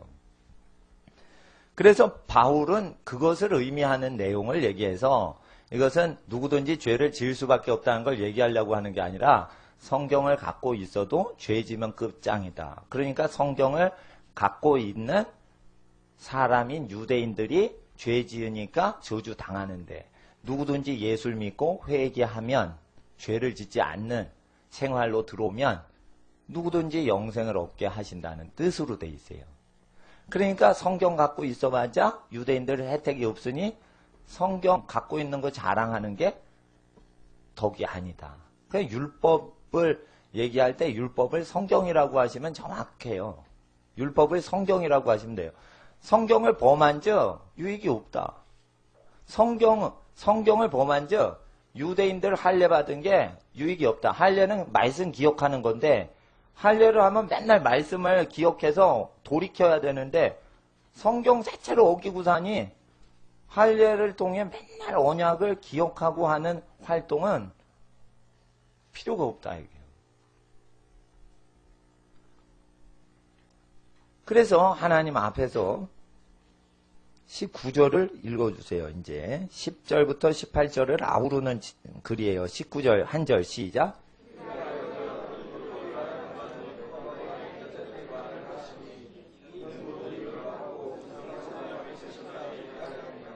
그래서 18절까지의 무릇 율법이 말하는 바는 율법 아래에 있는 할례자들에게 말하는 것이라는 뜻이에요. 그러니까 여러분이 아까 10절 정도를 읽으셨는데 9절부터 18절까지 10절을 읽으셨는데 그것은 유대인은 나으뇨 그렇지 않다. 그래서 유대인들에 대해서 말하는 거라. 유대인들도 성경을 갖고 있어도 성경 갖고 있는 사람들의 입을 틀어막는다면 어느 인류가 하나님 앞에 자랑하겠느냐. 죄 지면 끝장이라는 뜻이에요. 죄를 생활화하면 끝장이라는 뜻이에요. 그래서 할례를 하라는 것은 내 언약 정확히 지키고 완전히 언약대로 살아라 라는 뜻으로 할례를 준 거예요. 그러니까 잘못된 신학책 보시면 아주 그냥 독약이에요. 독약. 잘못된 신학책 읽죠? 그럼 특징이 뭔 줄 아세요? 구약은 구약대로 이해하고요. 신약은 신약대로 이해하고요. 연결을 못 시켜요. 바보 만드는 거예요. 바보 만드는 거예요. 그러니까 신학책 읽고 돈 버리고 시간 버리고 영혼 망치는 거예요. 신구약이 이게 완전히 풀어지게 돼 있어요. 근데 이거 성경을 공부하면 잘못 공부하면 구약은 구약 따로 놀고 이해가 안 되니까 구약은 폐지됐고 신약이 새로 시작됐다. 이게 성경을 모르는 사람들이 신학교에서 가르치는 거예요. 그러니까 잘못된 신학이 나오니까 영국, 유럽, 기독교 다 망하는 거예요. 미국 기독교 왜 이렇게 더럽냐 이거예요.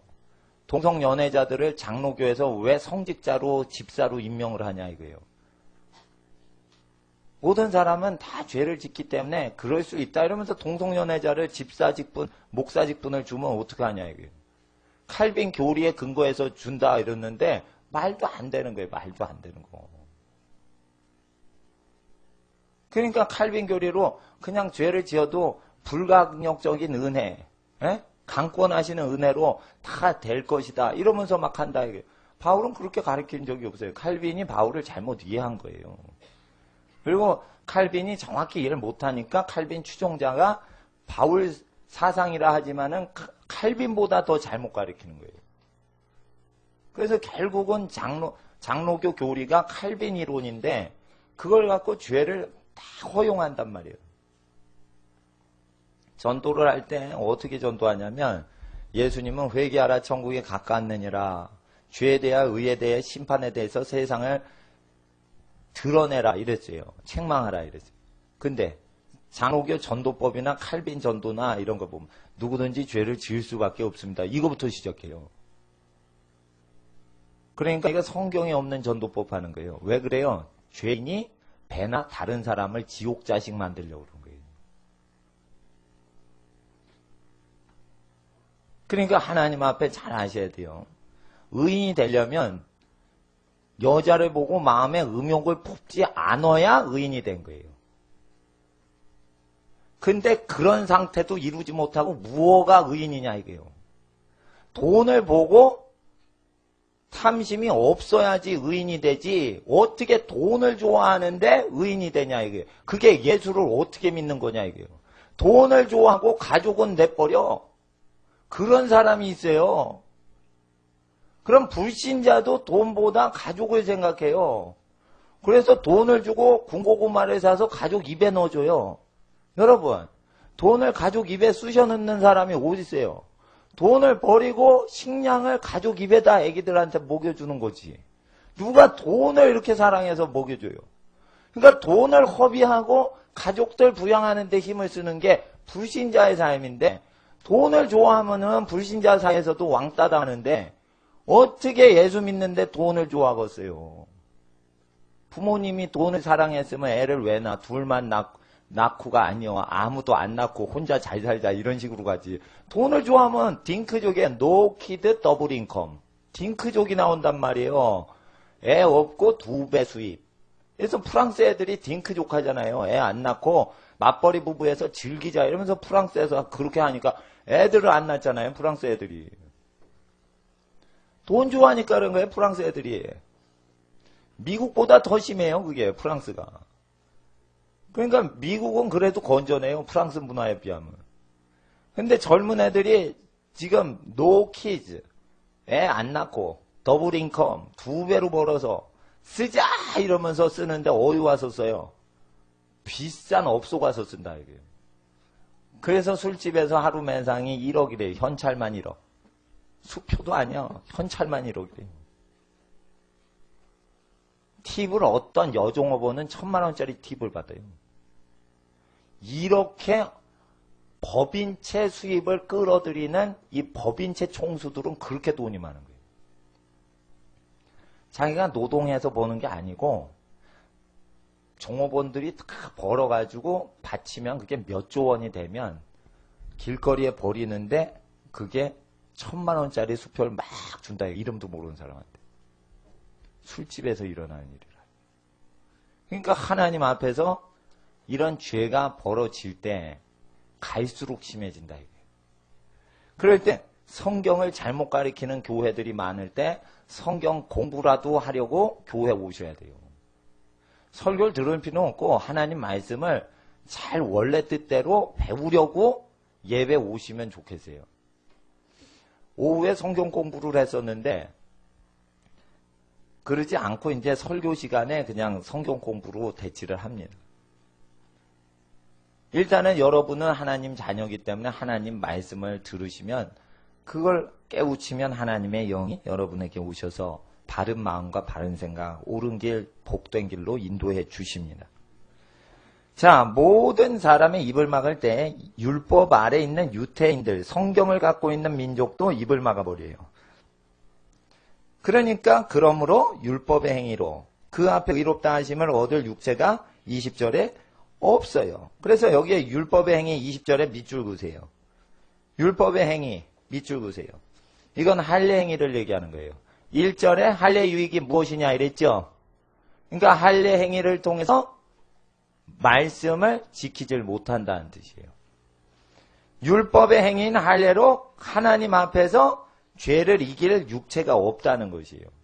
그럼 어떻게 할례 받은 사람은 죄를 이기고 살 수 있을까요? 그건 믿어야 되는 거예요. 무엇을 믿어요?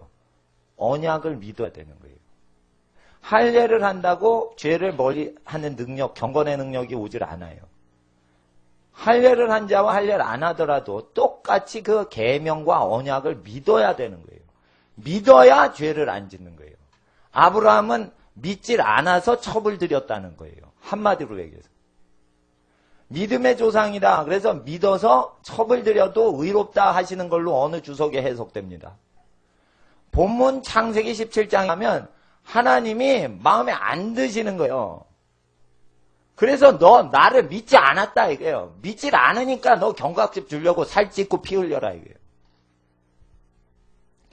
아브라함은 믿질 않아서 첩을 들인 거예요. 옛날부터 일부 일처제를 얘기했던 것이에요. 자, 그래서 사람이 할례를 받는다고 하나님 앞에 의롭다함을 얻은 육체가 없고 율법으로는 죄를 깨닫기만 하는 거라 뭐냐? 할례 행위로 화장실 갈 때마다, 소변 볼 때마다 내가 잘못한 거 있나? 이렇게 생각을 하라는 뜻이에요. 자, 보세요. 학원에 가죠? 학생들이. 화장실 가죠? 그러면은 뭘 생각해요? 수학 문제 몇 번 틀린 것 같아. 영어 문제 보고 한 것 같아. 이런 생각을 하면서 소변 보러 남녀 화장실 가지 소변을 묵상하려고 가지 않죠. 잘 보세요. 그러니까 화장실에서 묵상의 시간 맞죠? 그러니까 묵상하라 이거. 뭘 묵상해? 주야로 여호와의 율법을 소변 보고 대변 보면서 묵상하라 이거예요. 그래서 뭐냐면 죄를 깨닫게만 해주는 거고 죄를 못 지게 하는 능력은 화장실 가는 시간에 없다는 거예요. 할례 받은 사람이. 아시겠어요? 자기 배설물을 버리면서 자기가 버려야 될 죄가 무언지를 생각하라는 거예요. 그래서 자기 배설물을 버리는 장소에서 자기의 죄를 깨닫게 하라는 뜻이요. 이게. 그래서 첩을 들인 사건을 계기로 그 집안에 할례를 치게 하면서 전부 하나님 앞에서 언약을 좀 지켜라 이 뜻이에요. 언약 지켜라. 이건 할례 받으라는 뜻이 아니라 아브라함 집이 망가졌으니까 언약 좀 지켜라. 넌 믿지 않았다 이게. 옛날에 무할례 때는 참 말 잘 들었는데 말을 되게 안 들어먹으니까 할례를 친다. 그러니까 이 할례는 뭐냐? 네가 첩을 들여서 이 꼴이 됐다. 사람이 작정을 해서 애를 만들어내려고 그러는데 애를 만들어낸 거 하나님이 주시는 거지. 네가 이렇게 첩을 들여서 만드는 게 아니다. 그래서 너 할례 받으면 너 사고 저질렀다는 뜻이다. 그래서 사고 저질른 인간이란 상징으로 할례를 준 거예요. 그래서 왜 창세기 16장과 17장을 곰곰이 알아야 되냐면 로마서 잘못 하도 해석을 하니까 할례에 발생한 기원을 제가 설명드린 거예요. 제가 목회하면서 또 이런 설교는 또 처음 해봐요. 할례의 기원을 왜 설명해? 로마서 갖고 쭉 되거든요. 지난 시간 DVD가 제작이 돼서 뒤에 책꽂이에 그게 쭉 쌓아놨어요. 하나씩 가져가세요. 하나씩 가져가세요. 예. 아버지 집으로 장사하는 집을 만들지 말라 하셨기에 그냥 가져가세요. 아시겠어요? 팔진 않아요. 대신에 푸득이 돈을 내고 싶다. 그러면 저 성교헌금 봉투에 뭘 좀 DVD나 도서 제작비 넣으시면 그럼 후원금으로 선교사님들 매달 보내드리니까 보내드린 데 쓰니까 그런 분 제외하고는 그냥 가져가세요. 근데 하나님 앞에 지난 시간처럼 성경을 그냥 가르쳐만 드리면 되는데 좀 더 완전히 이해하려면 창세기를 그대로 보셔야 돼요. 그러면 할례가 아니라 언약을 기억을 해서 리마인드 시키는 역할을 하는 거예요. 그래서 뭐냐 하면은 할례는 남자 표피를 찢어버리는 건데 겉사람을 찢어버리고 원래 존재는 의롭게 창조되었다는 걸 확인하는 거예요. 그래서 뭐냐면 육신의 죄를 뜯어버리는 의식이고 피를 흘리는 거예요. 그럼 육신의 죄를 뜯어버릴 때는 반드시 피 흘림이 있어야 되는 거예요. 그래서 살 찢고 피 흘리는 의식을 통해 네 옛사람을 버리고 새 사람을 입어라. 새 사람은 원래 사람인데 창조할 때 사람 거룩하게 만들었다 이게. 그러니까 원래대로 거룩하게 살아라. 근데 사람이 거역할 때요. 원래 죄인 아닌가요? 이래요. 원래 죄인 아니에요. 여러분 원래 죄인 아니에요. 원래 인간이 타락시켜 놓은 거지 원래 죄인은 아니에요. 원래 인간이 타락시킨 거랑 원래 죄인인 거랑은 다른 말이에요. 원래는 죄인이 아니란 말이에요. 원래. 본질상은 창조 때의 본질로는 죄인이 아니고 에베소의 본질상 죄인이라는 것은 죄를 현재 이 현대인이 짓고 있는 너 현대인의 너 본질이 죄 짓고 있다 이거예요. 그 얘기로 쓴 거지. 에베소의 본질상 죄인이라는 뜻은 아담을 놓고 바울이 얘기를 하지 않았어요.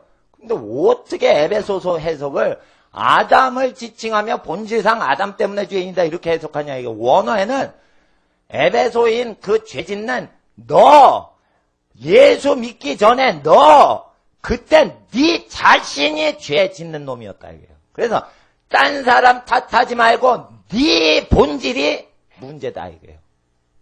네 본질이 문제지 아담 본질이 문제가 아니다 이게요. 그 얘기할 때 본질상 너 나쁜 놈이다 이렇게 하는 구절이에요 그게. 근데 교회에서 어떻게 설교하는 줄 알아요? 아담 때문에 본질상 죄인입니다 이렇게 가르쳐요. 에베소서 앞 구절을 이해도 못하고 그렇게 가르친단 말이에요. 본질은 여러분 하나님 자녀예요. 본질은 하나님 형상으로 만드셨어요. 아담이 더럽혀 놨다 이게요. 껍데기를. 그래서 껍데기 찢어버려라 이게 할래. 그리고 원래 창세기 때 타락 없이 살던 하나님의 형상을 회복해라. 그리고 나는 너를 그렇게 만들 것이다. 전능하신 하나님이다. 엘샤다이다. 그래서 내가 피를 뿌리고 살을 찢으면서 내 아들 예수의 살을 찢고 내 아들 예수의 피를 다 쏟아서 너를 창조 때 썩지 않을 몸 그 몸으로 다시 복구하겠다. 내 전능하신 하나님 보여주겠다. 내 언약만 지켜라 이거예요. 그래서 장차 오실 예수님이 살 찢고 피 흘리실 것을 상징으로 해가지고 살 찢고 피 흘리는 할례를 하라는 거예요. 할례를 할 때마다 다시는 죄 짓지 않을 것을 다짐하라는 거예요. 할례를 확인할 때마다. 그래서 껍데기를 다 없애버리신다. 껍데기를 없애버리신다 이게요. 죄 껍데기, 육체 속에 있는 죄의 법이 있는데 육체 속에 뭐가 있어요? 죄의 법이 있는데 육체를 찢어 없애버리겠다 이게요. 육체 속에 죄의 법을 없애겠다 이게요. 그러려면 어떻게 해요? 마음을 찢어 회개해라 이게요. 그래서 육체를 찢기보다는 마음의 할례를 하라 이게요. 마음의 고통을 느껴라 이게요. 죄에 대해서. 죄 지으면 고통스러워요? 그러죠. 그게 거듭난 사람이에요. 죄 지으면 고통스러워요? 예수 믿고? 그러면 그게 거듭난 거예요. 죄 짓고도 안전해요? 그러면 어떻게 해요? 거듭난 거 아니에요. 방언을 하는데도 거듭난 거 아니에요. 방언은요. 방언 받는 사람이 있죠. 옆에 있으면 불이 붙어가지고 방언 그냥 해요. 근데 웃긴 얘기는 귀신 방언하는 데 가죠. 탑돌이 하는 데 가죠. 그러면은 거듭나지 않은 사람 그 탑돌이 하는 데 계속 돌아봐 같이. 그럼 갑자기 입에서 나무와 비타불이 나와요. 왜 그런 줄 알아요? 그 절간에서 탑돌이 할 때는 신내림을 위해서 탑이 신을 받는 안테나로 지은 거예요, 그게. 그래가지고 그거 뭐 소떼도 있고 무속에서 여러 가지가 있는데 그 신내리는 상징으로 귀신아 요 뾰족한 데 임해라 이래가지고 높이는 거거든요. 그래서 3000번 탑돌이를 할 때 그 탑 안에는 귀신의 체험을 많이 했던 고승이라고 하는데 귀신 들린 무당승들이 있어요. 그 사람들의 뼈가루를 넣어놔요. 사리를 넣는단 말이에요. 그래서 그 사람 몸에 임했던 이 공중부양되고 도사, 축지법 쓰고 막 이런 사람들 뼈가루를 해가지고 그 귀신이 탑돌이 하는 사람한테 내리도록 하는 거예요. 그래서 다보탑, 석가탑을 만드는 거예요. 그래서 탑돌이 하면 수천 번 돌다 보면 뭐가 임해요? 무슨 영을 받아요. 그러면 막 중얼중얼하죠? 중얼중얼하죠? 그 중얼중얼하는 거를 전부 대장경에 막 다 쓰는 거라. 금강경이고 뭐고 이런 막 쓰는 거라. 그래가지고 그걸 또 연구를 하는 거예요. 그러니까 신내림에서 다 나오는 거예요. 그 원래가. 학자들이 그걸 쓴 게 아니라 신내림 받은 무당중들이 그걸 하는 거예요. 그래서 예수 말씀대로 살지 않는데 방언하는 사람은요. 불국사 탑돌이를 하면 거기서 불국사 방언, 귀신 방언이 나와요. 그래서 거듭나지 않은 사람도 옆에 영이 말하는 것을 자기 영이 따라 말하는 현상이 방언으로 올 수가 있단 말이에요. 그러니까 뭐냐면은 선지자 역할하고 뭐를 하고 예언을 하고 그래도 죄를 이기지 못하는 것들은 어떻게 해요? 예수님이 나이 너희 모른다 이거예요. 자기 영이 하나님의 영과 친해져야 되는데 하나님의 영은 거룩하신 영인데 거룩하신 영과 친해지려면 육체 속에 있는 죄의 법을 이겨야지 친해지는 거예요. 근데 이기지 않고 방언받는 법은 옆에 사람 방언하면은 옆에 사람 예를 들어보세요. 이분이 거룩해가지고 이분이 방언을 막 하죠. 그러면 옆에 사람이 방언을 불경건한데도 받을 수가 있고요. 예? 그렇게 돼 있는 거라. 그러니까 하나님 앞에서 방언을 받을 때는 그 영의 체험 현상인데 불이 붙는 현상이기 때문에 그게 나올 수가 있는 거예요. 신유도 마찬가지예요. 신유 은사가 있는데요. 신유 은사자 이렇게 안수하지 않고요. 누구 팔뚝 잡아서 다른 사람 팔뚝을 이용해도 그냥 병이 나요. 그러니까 하나님 앞에서 이 영적인 외적인 치유나 이적 행위는 그 사람의 경건 때문에 오는 게 아니라 어느 한 사람의 의인의 믿음 때문에 와서 다수한테 퍼지는 현상이라 의인이 아니라도 막 퍼진단 말이에요. 그러니까 여러분 이해를 하셔야 돼. 성령 방언을 해도 불국사 가서 계속 순종을 하면은 마귀 방언을 내린다 이거예요. 귀신이. 왜 그러냐? 그 사람은 예수법을 따르질 않아서. 그러니까 거듭난 것은 뭐예요? 로마서 3장을 정확히 해석을 하면 기뻐하고 잘못 해석하면 슬퍼하는 사람이라. 우리가 죄 지을 수밖에 없다는 걸 얘기하는 게 아니에요. 이 구절은. 성경 갖고 할례를 자랑해도 말씀을 범사에 죄를 깨닫게 하시는 말씀을 믿질 않으면 의롭다함을 못 받는다는 뜻이에요. 범사의 말씀을 기준으로 생활하냐. 그럼 의인 될 수 있고 범사의 말씀으로 죄를 깨닫느냐. 그럼 의인 될 수 있는데 범사의 말씀을 깨우치질 않으면서 할례를 자랑한다. 그럼 교회를 다니는 로마 기독교인들은 더럽다 이거예요. 여기서 얘기하는 것은 로마 기독교인들이 죄 지을 때 더럽다. 너 남을 판단하는 사람아. 2장 1절에. 그러므로 남을 판단하는 사람아. 내가 핑계치 못할 것은. 그래서 여기 누구냐면요. 로마 기독교인들이 더럽다는 거예요. 그러니까 바울은 뭐를 추구해요? 기독교인들이요. 더럽다 이거예요. 이거 불신자 얘기예요? 믿는 사람 얘기예요? 여기 분명히 성경을 믿는 로마 기독교인 얘기하고 있어요. 그래서 로마 기독교인 안에 가라지한테 얘기를 하는 거예요. 그래서 3장에 왜 할례 받은 기독교인들이 죄 짓는 걸 야단치냐면 할례 자랑하고 기독교인이 뭐를 해요? 죄를 지으니까 할례 받은 기독교인들아 너희는 의인이 아니다 이거예요.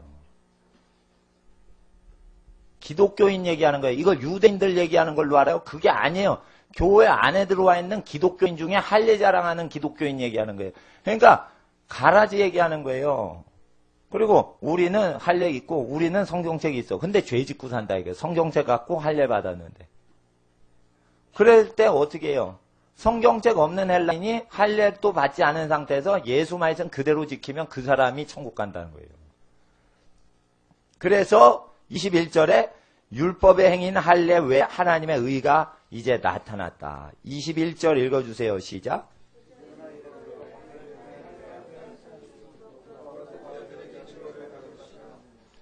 율법 행인 할례 이에 하나님의 의로움이 나타나는데 이것은 율법과 선지자가 증거를 하고 있는 내용이에요. 예수 그리스도를 믿는 것은 율법을 믿는 거라는 뜻이에요. 자 보세요. 율법 외에 예수님의 의가 나타나는 건 그게 진짜 율법의 정신이라 이거예요. 다시 창세기 17장 보세요. 예수님을 증거하시는 성령님은 구약을 통해 예수님을 증거하시는 거예요. 그럼 보세요. 9절을 보세요. 11절을 보세요. 17장 11절 다시 읽어주세요. 시작.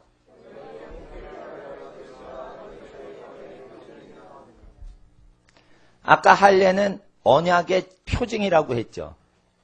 그래서 할례는 도장 찍는 거예요. 뻘건 인주로 피 흘리면서 도장 찍는 것 같아요. 뭐에 대해서 인증하는 거예요? 언약에 대해서요. 하나님 말씀을 믿는 거예요. 무슨 말씀? 지금까지 받았던 하나님 말씀. 그리고 이후로부터 하나님이 인도해 주신 대로 살아간다는 그 언약이에요. 그럴 때 인주에 집중해요? 내용에 집중해요? 내용에 집중하라는 거예요. 그러니까 인주인 할례는 인주와 같은데 도장 찍힌 자국에 의지하지 않고 도장 찍힌 율법 외에 할례 이외에 하나님의 의가 나타났는데 도장에는 없지만은 계약서 문건에 있는 율법과 선지서의 내용으로 증거를 하는 내용이니까 구약 성경이 증거하는 예수다. 그러니까 뭐냐, 구약 성경에 나와 있는 할례로 의롭다함을 얻지 못하고 구약 성경이 증거하는 예수를 믿어라 이거예요. 근데 구약은 믿지 말고 예수를 믿어라, 이런 궤변이 어디서 나오냐 이거예요. 구약 성경에 의해서 예수를 믿으라는 뜻이에요, 이건. 그리고 구약 성경에 있는 할례는 사람을 죄를 깨우치기만 하는 역할이 있기 때문에 그거보다 더 좋은 게 나왔다 이거예요. 그러니까 할례는 화장실 가서 나 할례 받은 사람이지, 그럼 오늘 뭐 죄 진 거 있나 이러면서 배설물을 처분하는 자리에서 그걸 죄를 뱉어내라는 뜻인데, 버리라는 뜻인데, 소변 대변을 버릴 때 내 죄도 버리라는 뜻이에요. 그래서 할례를 화장실에서 확인할 수가 있는 것인데, 죄를 깨닫게 하기만 하는 그거 갖고는 죄를 극복을 못하니 구약성경 율법과 구약성경 선지서의 증거대로 예수를 믿어라 이거예요. 그럼 예수를 믿는 건 구약을 믿는 거죠. 결국 다시 오세요. 이제 22절을 읽어주세요. 시작.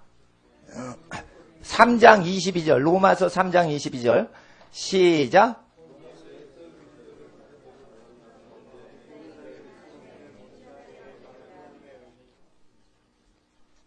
곧 예수 그리스도를 믿음으로 말미암아 할 때 율법과 선지자의 증거에 따라서 예수를 믿는 거죠. 그럼 구약과 선지서에 예수가 오신다는 것만 기록됐어요? 하나님의 언약들이 기록됐어요. 하나님의 언약이 대부분이고요. 메시아가 베들레헴에 온다 이런 몇 구절이 안 돼요. 사람들은 베들레헴에 오신다는 예수님에 대한 직접적인 지명이나 여러 가지 몇 가지 구절만을 증거로 삼아 예수가 율법과 선지서에 기록이 됐다 하고 이걸 해석하는데, 그 뜻이 아니라 예수께서 구약의 여호와 하나님으로 계실 때 구약을 가르치신 내용이 예수 자신을 표현하는 내용이에요. 그래서 뭐예요? 예수를 믿는다는 것은 구약 성경을 믿는 것이에요. 구약 성경에 하나님 앞에서 첩을 들여서 아브라함이 말씀 의심하고 첩을 들여서 집안에 이중살림하는 거에 대해서 책망하실 때 그게 예수를 하나님이 나타내시는 거예요. 단순히 베들레헴의 아기가 나신다 이런 개념만 예수를 증거하는 게 아니에요. 예수는 구약의 여호와 하나님이라는 이름으로 나타나세요.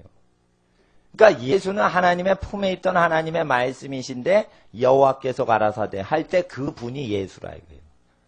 천사가 나타나는 게 예수가 아니라 하나님 단어 나타나면 예수가 구약의 하나님으로 오시는 거예요. 예수를 믿음으로 말미암아 모든 믿는 자에게 미치는 하나님의 의인이 일단 할례를 받은 유대 민족과 할례가 없는 이방 민족에 차별이 없어요. 그래서 죄를 짓지 않는 민족은 차별이 없다는 뜻이에요. 예수 말씀을 그대로 믿으면, 예수 말씀 그대로 믿을 때 예수님은 다시는 죄 짓지 말라 하셨죠. 그래서 다시는 죄 짓지 말라는 그 예수의 분부를 그대로 믿는 사람. 그리고 나는 첩을 들일 수밖에 없는 아브라함이지만 하나님은 집안을 완전케 해서 지금 수선을 하실 겁니다. 그래서 완전하신 전능하신 하나님 메시아다 이를 믿어 나를 완전히 행할 수 있도록 역사하실 것을 믿는 그 믿음을 보시고 하나님이 의롭다라는 거예요. 그러니까 의라는 것은 우리의 성결한 생활을 전제로 해서 의를 얘기하시지, 하나님 전능하신 거 내가 믿을게요. 그리고 우리 삶과 무관하게 전능하신 걸 믿을 때는 의라고 보질 않아요. 하나님이 나타나실 때 의롭다 하면은 우리의 삶과 간섭을 하셔서 연관이 있게 나타나실 때 전능하셔서 나의 삶에 주관을 하시도록 허용을 할 때 의롭다고 하지, 하나님 전능하신 거 누가 몰라요? 하나님 전능하시고 위대하신 거 누가 몰라요? 만유보다 크신 하나님을 누가 몰라요? 그렇게 하나님을 객관적으로 고백할 때는 의인이 되는 게 아니라는 뜻이에요. 그러니까 하나님 앞에서 이 구절을 서구 신학자들이 잘못 풀어요. 너무 이기적으로 푸는 거라. 이기적으로 로마서만 풀면은 거기서 문제가 끝나면은 사람을 속일 수 있는데 구약의 할례 조건을 딱 보니 이거 언약을 기억시키는 할례라는 걸 보면 이 잘못 풀어놓은 게 드러나 버리는 거예요. 결국은 죄 짓고 의롭담을 얻을 인생이 기독교인 중에 한 명도 없어요. 목사가 어떤 사람이 스캔들이 나서 교회 여직원하고 그랬을 때 사람은 예수를 믿더라도 죄 지을 수밖에 없습니다. 이러면서 23절에 모든 사람이 죄를 범하였으며 하나님의 영광에 이르지 못하더니 그러면 하나님의 영광에 이르지 못하고 지옥 가라는 거예요. 원래 뜻은. 하나님의 영광에 이르지 못하더니 그거예요. 죄를 지으면 하나님의 영광에 못 이루고 지옥 가라 이거예요. 원래 그게 로마서 뜻이에요. 근데 모든 사람이 죄를 범하니까 이거 봐주지 않냐 그런데 23절은 봐준다는 뜻이 아니에요. 하나님의 영광에 이르지 못하더니 이래요. 정확히 가르쳐야지. 그리고 간음을 하고 죄를 지어도 사람 그럴 수 있다. 이렇게 하면은 뭐가 되냐 이거. 그게 지옥 가는 목사인데. 다시는 왜 그 짓을 범죄치 말라 하신 예수님 말씀은 다시는 안 줘야 되는데 이거를 잘못 이해하면요. 성인 영화도 보고요. 교회다 사람이. 사채놀이도 하고요. 별짓 다 합니다. 사채놀이가요. 도적질이에요 사실은. 사채놀이가 서민들 재산 강탈하는 거예요. 그게 좀 도둑은 착한 도둑이에요. 사채놀이 하면 큰 도적이에요. 그런 짓거리 한단 말이에요. 모든 사람이 죄를 범할 수 있는 거 아닙니까? 교회 나온 사람이 사채놀이에 들어간다 이게요. 그럴 때 성령이 떠나죠. 100% 떠납니다. 자 보세요. 교회 재산을 자기 교회 위에서 계속 모으는 목사의 교회는 성령이 떠납니다. 다. 교회 재산을 꾸역꾸역 모아놓는 교회 치고 성령 역사하는 교회가 없어요. 성령 역사하다가 교회 재산 막 수백억 모아놓으면 성령 사역 사라지. 회개도 안 하죠. 옛날에는 회개하더니 회개를 안 해요. 왜 그래요? 교회 운영 자체가 범죄하면서 운영하는 거예요. 당회를 열어가지고 사람들이 의견대로 치리를 해요. 당회에서 예수 말씀 가라사대 읽고 회를 하질 않아요. 그럼 예수가 왕대심을 버리고 사람의 의견을 쫓아갔던 사울이하고 똑같이 사역하는 거예요. 그러니까 목사들이 다 사울 현상이 되는 거예요. 사울 현상이 되면 어떻게 되냐면 기름 부음 있는 사람이 있으면 꼴보기 싫은 거예요. 성령 받은 사람, 성경 말씀 그대로 사는 사람 보면 꼴보기가 싫은 거예요. 그게 사울 현상이에요. 사울 현상. 우리가 성결해야 됩니다. 이러면은 그 사람 꼴보기 싫은 거예요. 왜냐하면 지는 죄인 아니야? 이러면서 성결이 살려는 사람 다 꼴보기 싫어. 이렇게 하는 거예요. 그게 사울이 현상이에요. 사울이 현상. 창이 있으면 꽂아요. 던져서. 그러니까 하나님 앞에서 이거 로마서 3장 23절 엉터리로 해석하니까 사람 잡아 죽이는 데 쓰여져요. 이거. 그러니까 22절을 읽고 23절을 읽어야 되는데 22절, 23절 같이 연관되어 있어요. 곧 예수 그리스도를 믿음으로 예수 믿는 자에게 미치는 하나님의 의인데 이것은 예수님 산상수훈대로 믿고 살아야 되는 거예요. 그래야 의인 거예요. 그러면은 헬라인들 차별이 없어요. 할례를 안 해도 차별이 없어요. 한국 사람들 할례를 안 해도 돼요. 왜? 차별이 없어요. 옛날에 유대인 목사님들 서울에 왔을 때, 한국에 왔을 때 유대인은 특별하다는 내용들을 얘기를 했어요. 성경을 모르는 기독교인들이 끄떡끄떡거리는데 내가 그 내용 다 알거든. 말도 안 되는 소리하고 앉았는 거예요. 할례를 안 받고 구약 성경을 받지 못한 민족이라도 예수의 복음서 그대로 믿으면은 유대인보다 복을 더 받게 돼 있어요, 원래. 근데 유대인 목사님들이 와가지고 구경거리거든. 유대인인데 목사가 되니까 구경거리가 생긴 거예요. 그래서 그 집회 사람들만. 키스 인터레이트 목사님이 말씀을 잘 가르쳐요. 잘 가르치는데 시오니즘을 못 벗어나요. 그러니까 저보다 성경을 몰라요. 감히 내가 얘기를 하는 거예요. 한국인이 하나님 말씀 그대로 깨달은 것만큼 못 가르쳐요. 유대인 목사님 중에 제일 유명해요. 말씀. 그분이 나보다 못 가르친다고 이걸.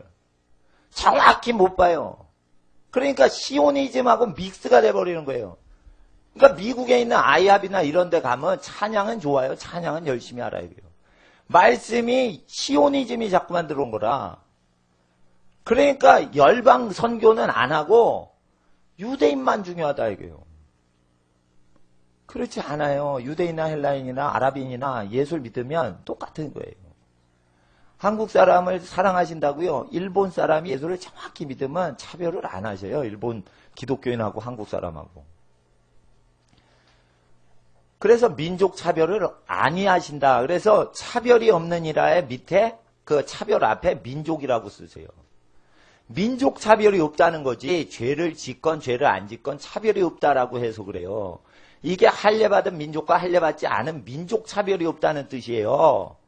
근데 어느 주석에 죄를 지었건 죄를 안 짓는 사람이건 10원짜리 죄를 짓건 10억짜리 죄를 짓건 차별이 없다 이렇게 해석을 하면 돌대가리들이 그렇게 해석을 한단 말이에요.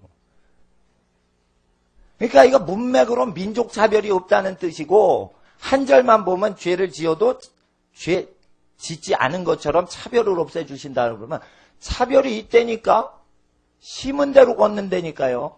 행한 대로 보답받는다니까요. 내가 심지 않은 데서 거두는 줄 알았더냐. 예, 어두운데 결박을 해라. 마지막 심판 때요. 심지도 않고 아무 일도 안 하고 주신 거 그냥 땅속에 묻어두었어. 그러니까 하나님께서 뭐라고 그러세요? 내가 심지도 않은데 거두는 자로 아느냐. 얘 심판해라 이랬어요. 그러니까 하나님은 차별하세요. 5달러, 1달란트 받았는데 5배 남겼어. 5고을 맡겨라. 1달란트 받았는데 10달란트가 10고을을 맡겨라. 차별이 있어요. 차별이 있단 말이에요. 여기서 차별은 민족 차별이 없다는 거예요. 그래서 성경만 공부해야지 제자훈련 공부하면 미국 책을 카피한 거란 말이에요. 카피를 하는 것까지는 괜찮다 이게요. 죄를 허용한다 이게요.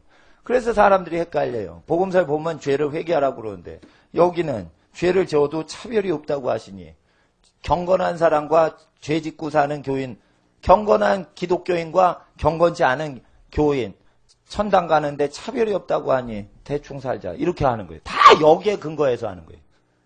누구 책임이에요? 서기관과 바리새인들 책임이에요. 예수의 말씀을 빼다 붙였다 지 마음대로 하고 바울의 말씀을 빼다 붙였다 지 마음대로 가르쳐요. 그러니까 차별이 없는 이라 앞에 민족자를 붙여야지 헷갈리지 않는다. 문맥이 유대인과 헬라인의 나음이 유대인이 헬라인보다 나은 게 뭐냐 이게 없다 이게 죄절지르면. 그래서 9절부터 18절까지 의인은 없나니 하나도 없고 이거 유대인들 얘기란 말이에요. 유대인들 그 짓거리 하면은 헬라인과 차별이 없다. 심판 똑같이 받는다. 유대인들 유대민족 입을 가린다 이거예요. 로마서 11장에 이방인의 수가 다 차야 그제야 이스라엘 유대민족이 회개하고 예수를 믿는다 기록됐지. 이방인이 예수를 다 안 믿는데 유대인 선교하면 누가 천국이 예수가 재림을 빨리 한대요. 말도 안 되는 소리 하고 있어. 이방 선교 세계 선교를 안 해도 유대인만 일단 부흥이 일어나서 예수 영접하면 재림이 그대로 이루어진다고 가르쳐요. 키비 같은 데서 키비에 있는 사람을 알아요. 내가 온누리교회에 있었기 때문에. 이방 선교는 제껴놓고 유대인이 100년 후에 회개를 하면 100년 후에 예수 오고 10년 안에 유대인이 회개하면 10년 내에 예수가 온대요. 말도 안 되는 소리야. 모든 민족의 복음이 전파돼야 끝이 오는 거예요. 누가 유대인 회심하는 타이밍에 맞춰 예수님이 재림한대. 유대인이 회개할 때 예수님이 재림하려면 이방인 수가 차고 끝에 유대인이 회개한다고 돼 있어요. 그러니까 왜 이렇게 기독교인이 헷갈려? 그것은 시오니즘에 취해 있는 유대인 계속 강의를 들으니까 그래요. 그러니까 어떻게 하냐면 계속 이스라엘 관광을 가잖아. 선교 간다고. 근데 전도하러 가는 것도 아니요. 관광하러 가면서 그걸 계속 그 관광지예요. 예루살렘. 갈릴리 거기 관광지란 말이에요. 관광지에 가서 무한 갔다 10년 내내 관광지 다녀.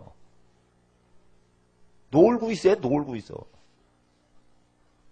놀고 있단 말이에요. 예수님 말씀 그냥 전파하는 것도 아니고. 예수 믿으세요? 이러면서 또 예수 말씀은 우리 못 지킵니다. 이러면 황당한 거지. 유대인이 봐도. 자긴 예수를 안 믿는데 예수 믿는다는 인간들이 누구든지 예수 말씀 못 지킵니다. 이러고 바울의 교리를 믿으세요. 이러고 교리를 설명하니 예수 믿지도 않는 것들이 예수 믿으라고 하면서 자기는 예수 말씀 못 지키겠다고 그러니 유대인들이 황당한 거예요. 그러니까 유대인들이 한 명도 회심을 안 한 거예요. 예수 말씀을 버려서 기독교인이 예수를 못 전하는 거예요, 지금. 근데 이게 쉬운 거예요, 쉬운 거. 복음서를 전파하라고 그러세요, 예수님이. 누구든지 이 복음서 기준대로 지옥 가고 회개하지 않으면 지옥 가고 회개하면 천국 가는 기준이 복음서대로 돼 있어요. 바울 서신에 왜 이렇게 때리냐면 지옥 가는 교인이 생길까봐 이렇게 때리는 거예요. 그러니까 교인 중에 할례자들아 너희 의롭지 못하다 이거예요. 사람이요 초대 기독교 때는 할례를 받았어요. 세례를 받을 때. 근데 요즘은 할례를 안 주고 세례 증서를 줘요. 저희 교회에서는 세례 증서도 주고 선물로 성경책을 줘요. 성경책. 세계적으로 쓰임받으라고 한영 성경이나 한중 성경을 제가 선물로 드렸어요. 세계적으로 쓰임받으라고. 그래서 한국에서 한글 성경 있고 외국 가서 그 성경 갖고 전도하라고 한영 성경 이렇게 선물로 드리는데 사람이 성경 받고 세례 증서 받고 고대 기독교 당시에 할례를 기념으로 몸에 새기듯이 그렇게 한들 성경 전서를 들고 성경 세례 증서를 들어도 죄를 지으면 땡인 거예요. 예수 말씀대로 살지 않으면 땡인 거예요. 성경 선물 받아도. 근데 성경 선물 받았다, 세례 증서 받았다 자랑하고 천당 갔다고 말하는 사람은 똑같은 로마 기독교인 중에 할례 자랑하는 사람이에요.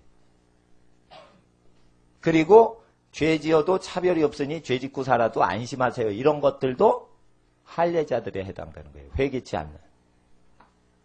그 물 먹을까봐 바울이 이걸 계속 할례 무할례를 얘기하는 거예요. 똑같습니다. 요즘도. 세례 증서 갖고 하나님 앞에 한 번 받은 구원 영원하다 이러면서 한 번 받은 구원 영원하다 죄를 지어요. 근데 하늘에서 볼 때 한 번이라도 구원 받았었냐? 이렇게 물어요.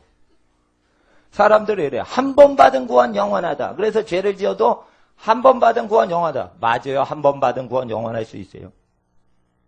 자식 새끼 한 번 놔놨는데 버리는 부모가 어디 있냐 이거요. 한 번 놨어. 교도소에 가도 내 자식 이러면서 찾아와요. 그래요. 한 번 거듭나봐라 이거예요. 한 번은. 한 번이라도 거듭나지 않고 하는 인간들이 한 번도 거듭나지 않은 인간들이 말하기를 우리 한 번 거듭났는데 완전한 거야. 그러니까 세상적으로 살아. 사실은 한 번도 거듭난 적이 없는 거예요. 단 한 번도 예수 설교를 자기에게 적용을 해본 적이 없어요.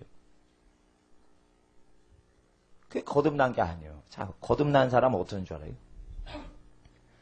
자기는 손가락 까딱도 안 하면서 사람한테 무거운 짐을 교회에 막 지우면서 자기는 손가락 까딱도 안 하는 사람은 거듭난 게 아니에요.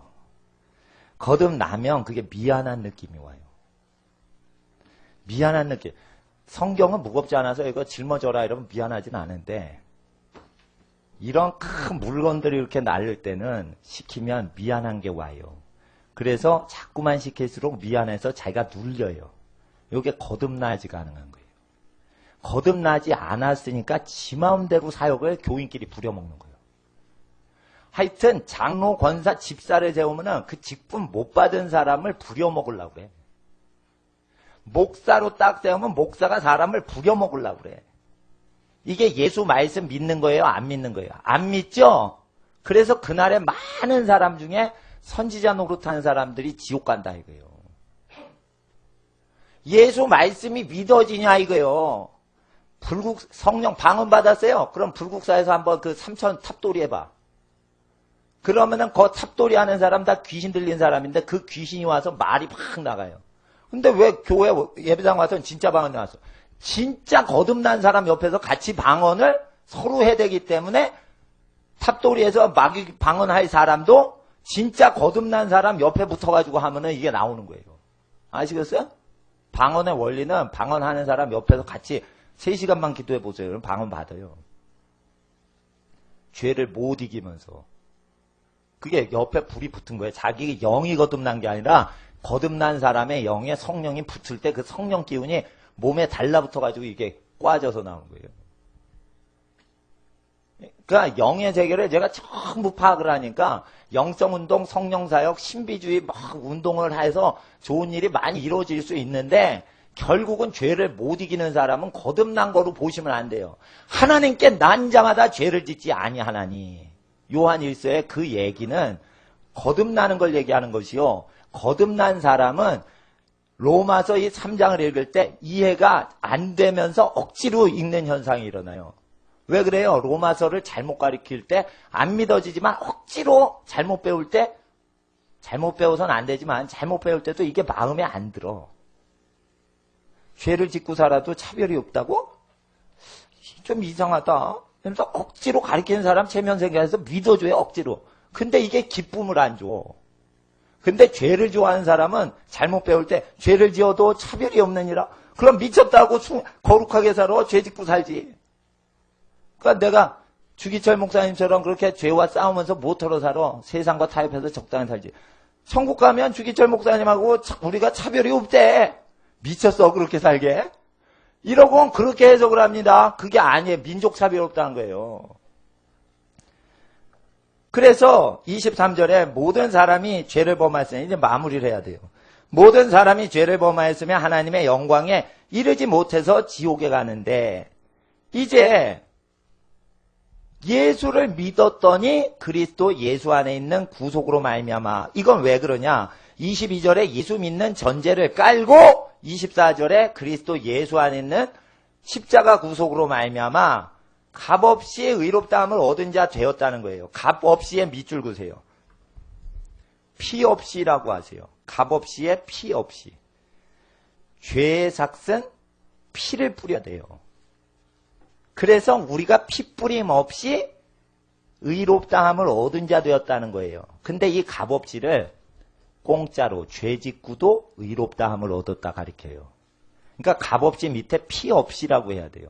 예수 그리스도의 피 흘리신 구속으로 말미암아 우리가 피 흘린 값없이 이런 뜻이에요. 값에다 피를 쓰시면 돼요. 근데 이거를 죄 지으면서 의인이 되었다 할 때 값없이 의롭게 됐다 할 때 값없이를 피 없이라고 해석하는 거예요. 원어에는. 근데 죄 지으면서 의롭다 하심을 얻은 자 되었느냐 이렇게 해석을 하죠. 요게 사기 쳐먹는 것들이요. 요게 사기 쳐먹으니까 예수의 설교와 이게 다르게 해석되는 거예요. 요한 1서는 정확히 그냥 읽는 그대로 읽으면 되는데 문제가 안 돼요. 로마서는 요게 피 없이를 값 없이로 표현한 거예요. 여러분 예수 없으면 여러분이 피를 뿌려야 돼요. 그래서 구약에는 피 내놔 이러고 피는 피로 갚잖아요. 죄 사함은 피가 있어야 돼요. 피 뿌려야 돼요. 근데 피 뿌림 없이 의롭다함을 얻게 되세요. 무엇만 하면 돼요? 예수를 믿으세요. 예수의 말씀 그대로 믿으세요. 행악하는 자는 천국에 못 들어온다는 예수의 말씀 그대로 믿으세요. 그리고 행악하는 걸 전부 회개시키세요. 그래야 예수를 믿는 거예요. 사람이 죄를 행하고도 회개치 않으면 예수 백성 아닌 것이에요. 예수는 자기 백성을 구원하시려고 오신 거예요. 자기를 배신하는 사람을 구원하려고 피 뿌리신 게 아니에요. 그래서 예수 복음을 위해서 우리가 창세기 17장을 연구하고 창세기 17장의 할례는 예수가 살찌고 피 흘리는 예표요 또한 말씀만 지키라는 강조점을 얘기하시려고 할례를 부탁하신 겁니다. 그러나 예수께서 피 흘리셨으니 이제 말씀만 믿으면 됩니다. 말씀 믿으면 죄 짓지 않습니다. 왜요? 말씀은 말씀하십니다. 행악하는 자들은 누구도 천국에 들어오지 못한다. 그래서 예수 말씀 기준으로 사시고 여러분 중에 믿음 좋다 하는 사람이 사라와 같이 자기 남편을 위해서 하나님 법을 어기고 이상한 집안 만드는 그러한 유가 절대 생기지 않도록 하시고 하나님 앞에서 사회 규범을 하나님 말씀보다 더 높이는 경우가 절대 없으면 예수님이 세상 끝날까지 여러분과 여러분 가정 함께 하십니다. 이 시간 잠깐 기도하겠습니다. 거룩하신 아버지 하나님, 주일날 주님의 말씀 우리가 기억합니다. 생명보다 귀하신 예수의 말씀 증거하시려고 예수 생명을 버리셨으므로 이 말씀을 대할 때마다 예수 생명의 가치로 받습니다. 이 말씀을 우리에게 주시려고 생명을 버리셨으니 이제 이후로는 우리 생명보다 귀한 하나님의 말씀 그대로 섬기며 살아가 복을 얻고 영원한 생명 누리며 영원한 생명을 나누어주는 인생 되게 하옵소서. 예수 생명 버리심으로 우리가 생명을 얻었사오니 죄를 멀리하라 하신 이 말씀 그대로 살게 하옵소서. 잘못된 거짓 교사들이 로마서 3장을 통하여 죄를 허용해도 차별이 없다, 죄를 짓더라도 죄 안 짓는 사람과 차별이 없다는 거짓 교사의 가르침을 벗어나 원래 바울이 증거했던 본문 내용을 보았습니다. 아버지여, 너무 거룩한 말씀이라 죄인이 볼 때 죄 허용하는 것으로 잘못 해석한 것이 이제 우리 앞에 확연함으로 우리가 나아가 복음서와 로마서가 동일한 내용임을 고백하며 누구든지 남을 판단하는 자여, 너의 판단으로 내가 심판받는 것을 알지 못하느냐. 주여, 우리가 이 말씀에 판단받지 않게 하옵소서. 우리가 고백하고 신앙하는 말씀에 우리의 삶이 거역되지 않도록 늘상 마음에 할례 받은 자들이 깨어 기도하게 하옵소서. 이 시간 늘상 깨어 기도하는 심령으로 일주일의 삶을 바칩니다. 주여, 일주일 동안 우리의 삶에 왕 노릇하여 주시옵시고 로마서 3장 잘못 증거되는 내용 그대로 의롭게 증거하게 하사 예수 증인 되게 하옵소서. 이 시간 주여, 일주일 동안 승리하고 세상에서 생명 예수 증거하게 하옵소서. 주여, 부르짖고 기도하겠습니다. 주여.